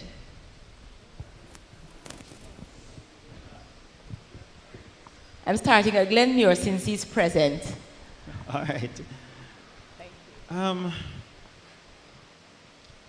I mean, I think general motivation through the teachers. I think that's one of our main things. And as I said, consistency, being at it. You have to be preaching to the children that they have it within them. I heard a young man this morning speaking about that pressure, about performing, right? But you just have to be at the students to say, you can do it, right? I mean, you have students who are doing well, but you also have students who are not doing well because of varying factors. But you have to just keep pushing them. You can do it, you can do it. You do it from the principal level, go right down to the ancillary workers. They preach excellence, they preach that you can do it. They need to believe in themselves. And, we just do that right through. I think that when you speak to students, though, that's what motivates them. Another thing, we use a lot of past students to come back and have motivational talks with the students, right? There were a lot of students who have been through it, and when they come back and they teach the students and tell them what their experiences were, right? A lot of them are really motivated by it. Right? And we have a lot of students, as I said, who are coming from really poor backgrounds, and they have really made it due to their accolades and so on, and they have really worked hard. I have two students when I was coaching cricket who went to, it's not Germany, went to Russia because one wanted to do medicine, one wanted to be an engineer, right? And they couldn't go to UWI because of the price. I think at the time it was like 2 million or something like that to do medicine at UWI, or $1 million and mash. And he went to Russia for like 300,000 a year. They spent a year to learn the language, right? Both of them are back now working, and I tell them, look, you have to come to school probably at one prize giving or something just to motivate the children and to tell them that they can do it, they can make it. So I guess that's one of our recipe, you know, for the success of our children. Thank you. Well, at McNair we celebrate our students' effort, both at devotion, using the board where we categorize them according to their achievement. And each teacher must have a motivational chart in the classroom where the students are motivated. Everybody in the class is motivated to do something. You can excel in different areas, so we don't focus on any one area. So therefore, we know that we don't have a lot of past students who will come back and speak with them in that way, because we are from a farming community, and the students are from farming communities. So all they'll see around them is lettuce and cabbage and pak choy and carrot, you name it. And that will not motivate them, even though the top producers are from places like Douglas Castle and so on. You'll see Rans, Brinner, or whatever. They are doing well in farming. But many of the students don't want that. So we have to celebrate whatever they're good at. Any little activities that are around, we get them involved. JCDC, reading competition, you name it. Whatever competitions are there, we send them. We ensure that we have funds available so that they can be in everything. And therefore, people never know about McNair. As a matter of fact, when I went to McNair, they locked me out. I was locked out. But you see, the same persons who locked me out, I had them with the proverbial eating out of my hands when I was leaving. They shed tears in January when I said, I am going off, because they wanted more of the exposure that they got. Because students, they are the essence of school. And so we have to pay close attention to them and let them feel valued. Beautiful. I rest my case. Right. Right, very good, my sister. In addition to all of that, one of the things that I do, or I did, is to let the students examine their starting point in anything they are doing. If they are doing sports, you're a footballer, examine your starting point. In the classroom, examine your starting point. And then after a period of time, when we think they have achieved, we let them make the comparison. So they compare their achievements with their starting point, where they were starting, instead of comparing themselves with somebody else. And this is what even helps to motivate them further on. Thank you so much. Madam Peart Wilmot, I trust that your question would have been answered. And just to remind you, to remind them, Lady Pinnock, at the Maypen Market, a pound of lettuce is $1,000. I hope that serves as great motivation. Colleagues, cumulatively 102 years, and they're still going. They would have served, and I know, no doubt, even as resource persons, the two youth sitting up there, Lady Pinnock and Sir Gordon, will serve even as resource persons. Thank you so much. Colleagues, let us give them a round of applause. 102 years and are still serving. From all of what you've said, I just wrote this down. Leadership is not only about being, it's really about doing. Thank you so much, and all the best. Thank you.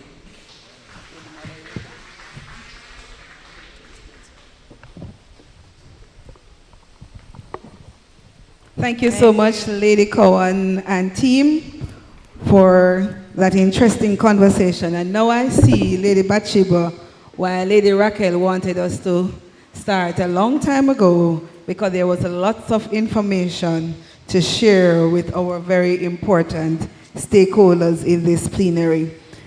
Well, all good things must come down to gravy, and that's where we are. And Yes. so we are not going to send you off without giving you goodies.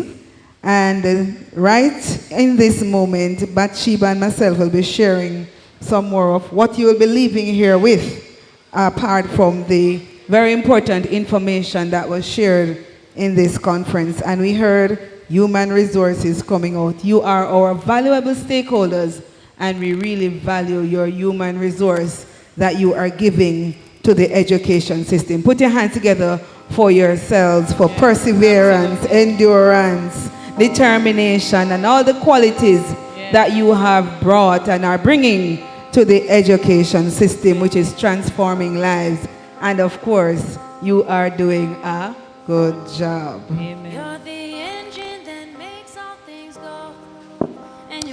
Coming on right up to us at this time to do a quick promotion and giveaway is Dr. Paulette Chowers, and she is promoting her Cheetah Towers and more, and she has some goodies, some textbooks to share with you, wonderful audience, and so you can't go without getting a copy, I would want to say, or more than a copy.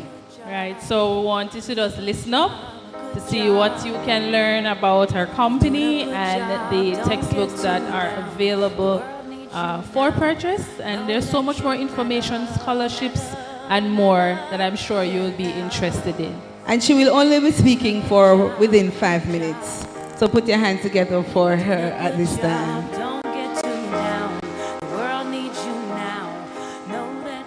Good afternoon, ladies and gentlemen, distinguished guests.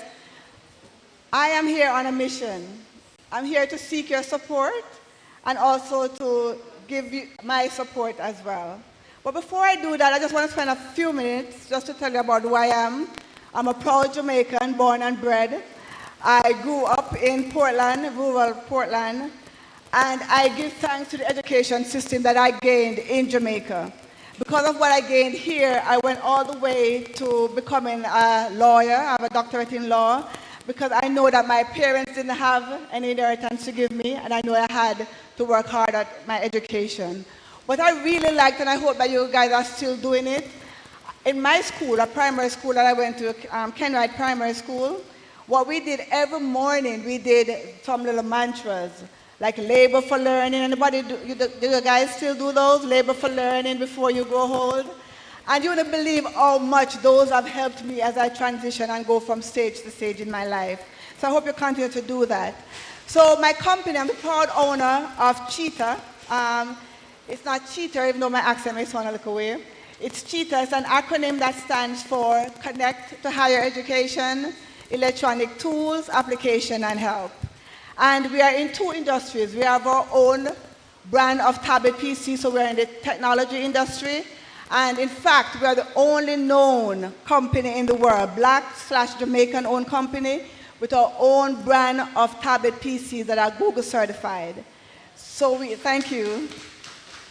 And we're also in the book publishing space as well. When we changed over to PEP, our company was one of the first ones to come up with the PEP books. Last year, you may have gotten some from the ministry. You may have gotten science and language arts. Anybody here have used our science and language arts book last year? Could I see a show of hands? Anybody who used our book last year? Great, thank you. And I hope that you have gotten great results. We have shown that people have used our books. By the way, they're approved by the Ministry of Education. They are very cultural sensitive. We align 100% with the curriculum.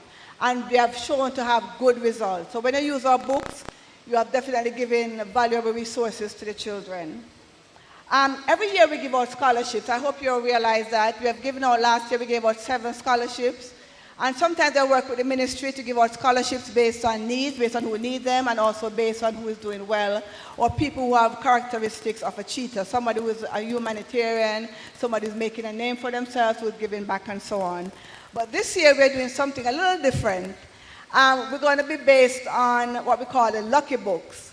So we're going to put out some grants, but you have to buy the books to actually get them. So if you're one of the lucky students who have gotten the books, each student could get at least $70,000 for back to school. I'm sure that would make a difference. Won't you agree? So not only are the students getting something, we're also giving money or grants to schools as well, up to $200,000 for different schools. So of course you'll have to buy the books to be able to win and get the money. So I'm hoping that again you support me, and in return I'll continue to support you. For today, we're going to give away some of our science and our language arts books. The science and the language arts book that you're getting today are going to be a little different from what you have gotten in the past years. These books that we have today have the answers and the explanation in the back. Based on popular feedback, we realize that that may not be a good thing. So going forward, we want to take those answers out. And so I'm asking you, for those who get the book this year, just to hold on to these. These are the resources. It's going to be everything that we're going to print in the new books, except that what you're getting today, again, will have the answers. So I thank the ministry a lot for always partnering with me, making a difference back in Jamaica, doing what I've always wanted to do. I'm writing. I could have done a lot of other things, but I feel like this is my purpose. I'm giving back, and I'm also influencing education. As I leave, I'm going to talk to the ministry about doing some further partnership with you, because we have a lot of resources. I also was a teacher at UTech. I taught entrepreneurship. And before I leave, I just want to give you 4 key components under the idea of the business of education. So as you look to your school and you look to transform, one, I wanted to think about what is your value proposition? What is different from your school? What does your school do differently that another school doesn't have? I am big in competition. I am from a family of 14, right? So I learned to be competitive at a very young age to get the attention of my mother, right? So what is it that you're doing different? What is unique about your school? A second thing is, who are your key partners, and what can you do to get the resources and things that you need for your school? Who are the key partners that you could gain information and resources from?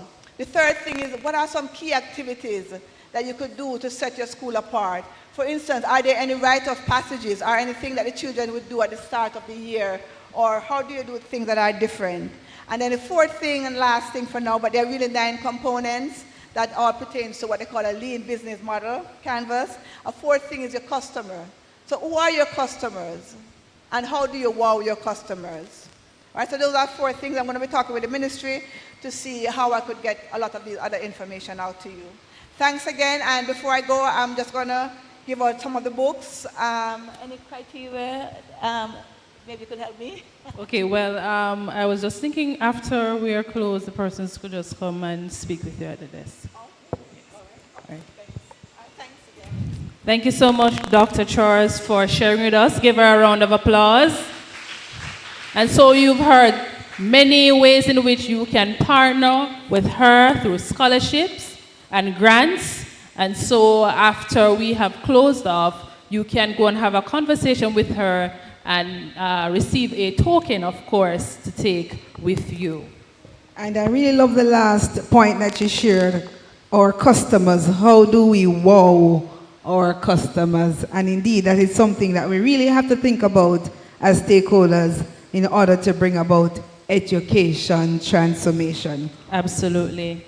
And so, ladies and gentlemen, we are coming to that point where we're coming to a close to today's event. But before we close off officially, I just want to remind you that the JTC Excellent Teacher Award, the nominations are still open, principals, and the deadline for that is July 31st. Now, we want to ensure that Region 7 teachers are well represented, so ensure that you submit those nominations for the Excellent JTC QEC award, so that those persons can be acknowledged for their contribution to education in their respective QECs. Principals, ensure to reach out to get the relevant information. I believe information would have already been shared with you by Miss Mullings.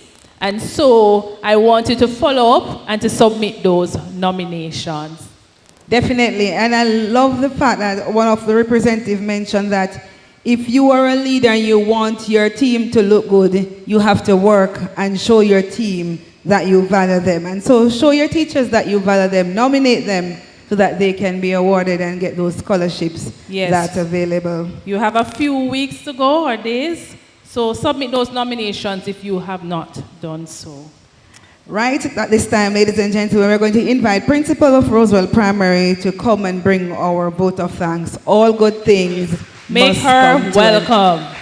And I think she will be the first awardee of the book because she was one of the first persons to be at our conference yesterday morning. Yes. So, Madam Miss Cheetah Towers, there you go. A criteria has just been created for Madam Principal. Put your hands together for her, ladies and gentlemen.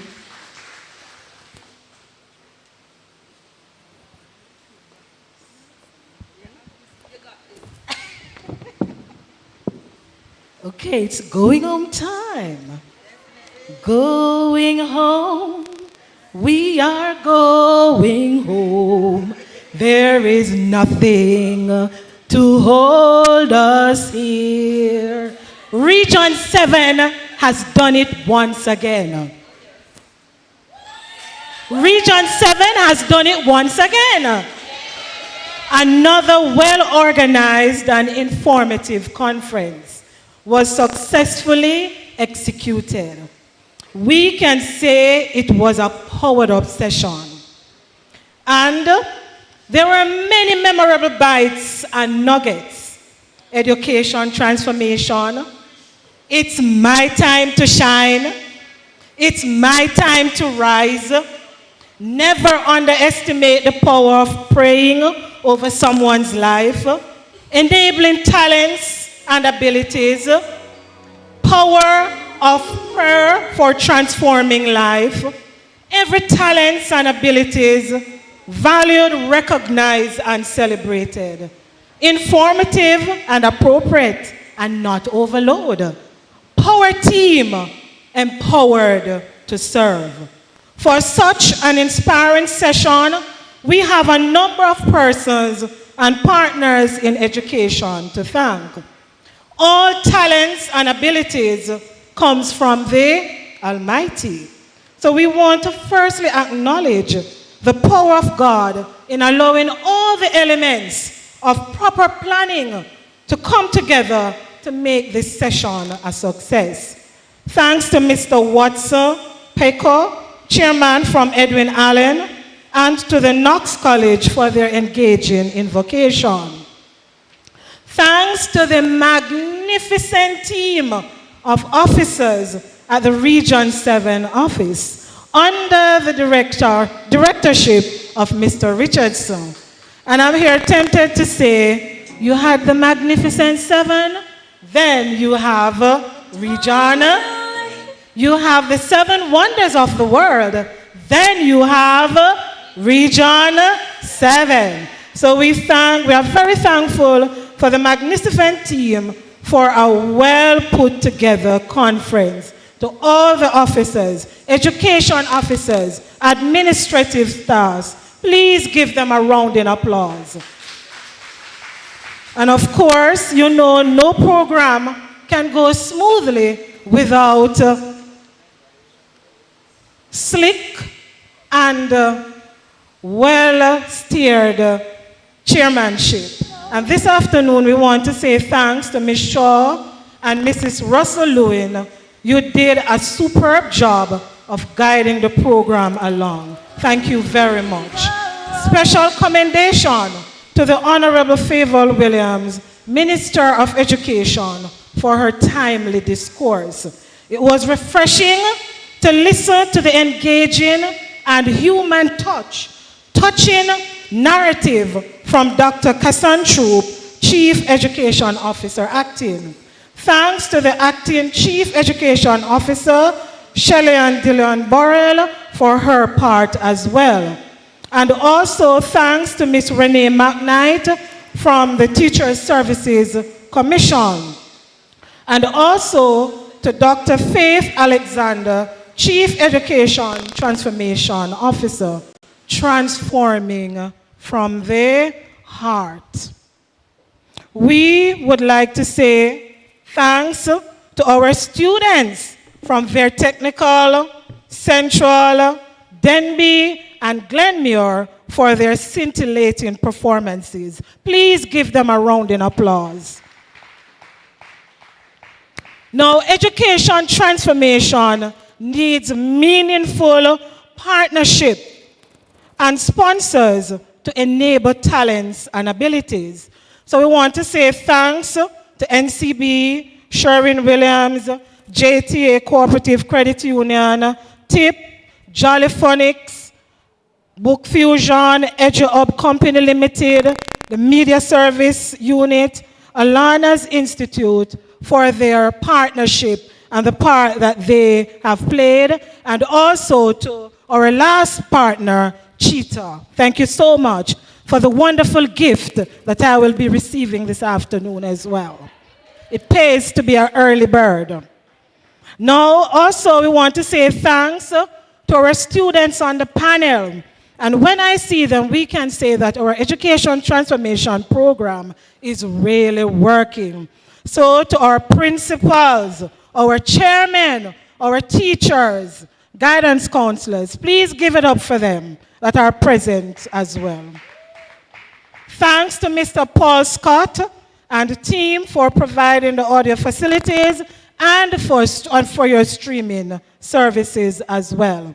Now, the question was asked, why did we need to take a Clarendon region from Clarendon to Manchester for this conference? And when you look at the magnificent mountainous view, you can understand why. So this is the perfect spot. So give it up for the Kendall Conference Center.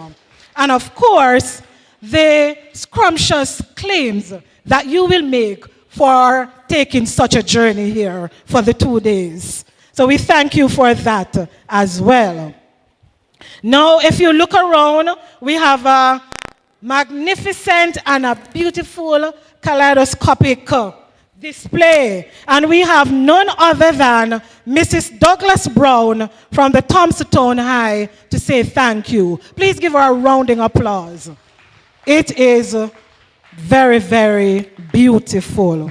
And of course, no function can go on without a palatable feast, right? Because food is a staff of life. And you have to transform yourself before you can transform others. So we want to say thanks to our caterers for tasty Miyard meals from Miyard. Please give it up for them. So, all in all, it was a beautiful function, and we want to say thanks for all of you for participating and for coming out. And indeed, we can say thanks to Region 7, positions to serve, we are powered up for next year. Thank you, Lady Douglas. Come on, put your hands together for her. She did say thanks to everybody. And indeed, I thought I would get a loud applause given that we are at the end of day 2. Let me hear the excitement. Who's ready to go home after a successful 2 days? Yes. Next year we're going to hotel. So you got... we speak it into being. And so guess what, guys? It's going to be bigger and better because you are a part of the transformation. We're changing it up and making it bigger and better. We're going to invite the regional team to come forward to the front just do about to tell you how much we appreciate you being here today. So come on, Lady Kamala. Yes, Region 7 to the front. We are here. Make your way to the front. Thank you. As we close out Conference 2023, Region 7 style, the region of purpose, position to serve.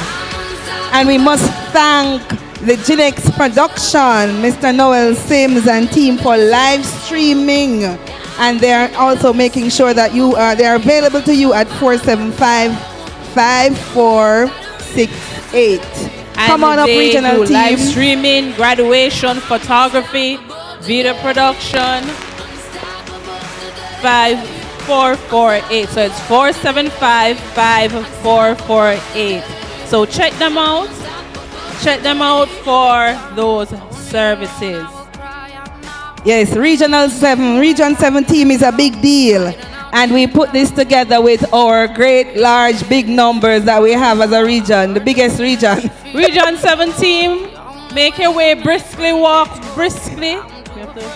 Yes, Lady Kamala, Lady Armstrong, Lady Mitchell, Sir Berry, We Sir actually Isby. want you to on the podium, make your way to the podium. Up into the video lights. Yes, yes. As we close out and tell our participants that we appreciate. Make your way, make your way.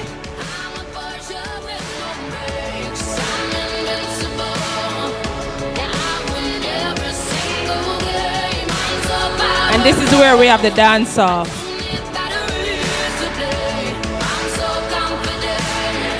Where?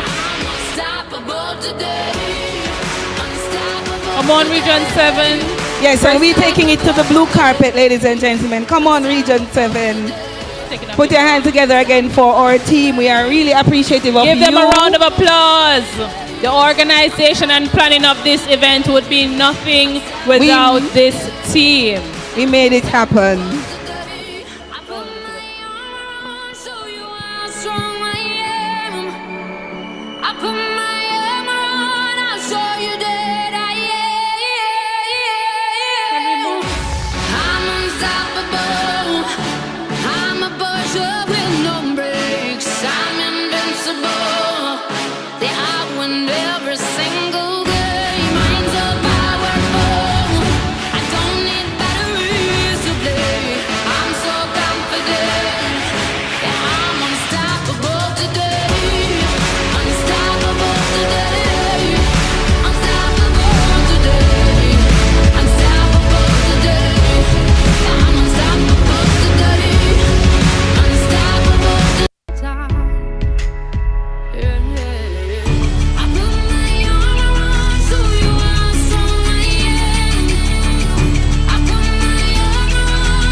Thank you, ladies and gentlemen, and do have a safe journey home. Thank you for coming, and we will see you next year.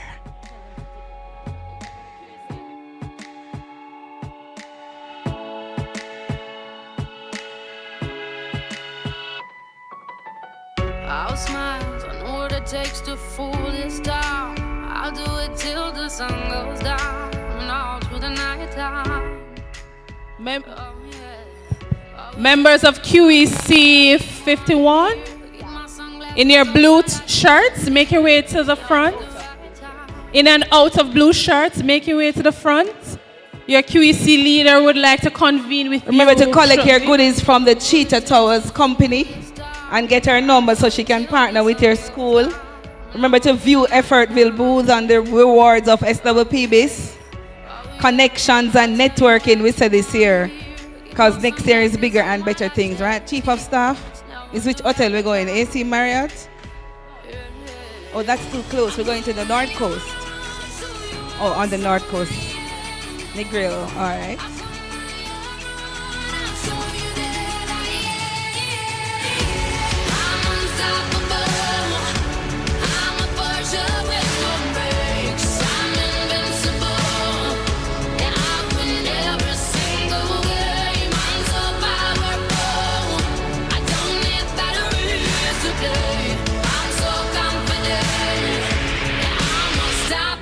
Today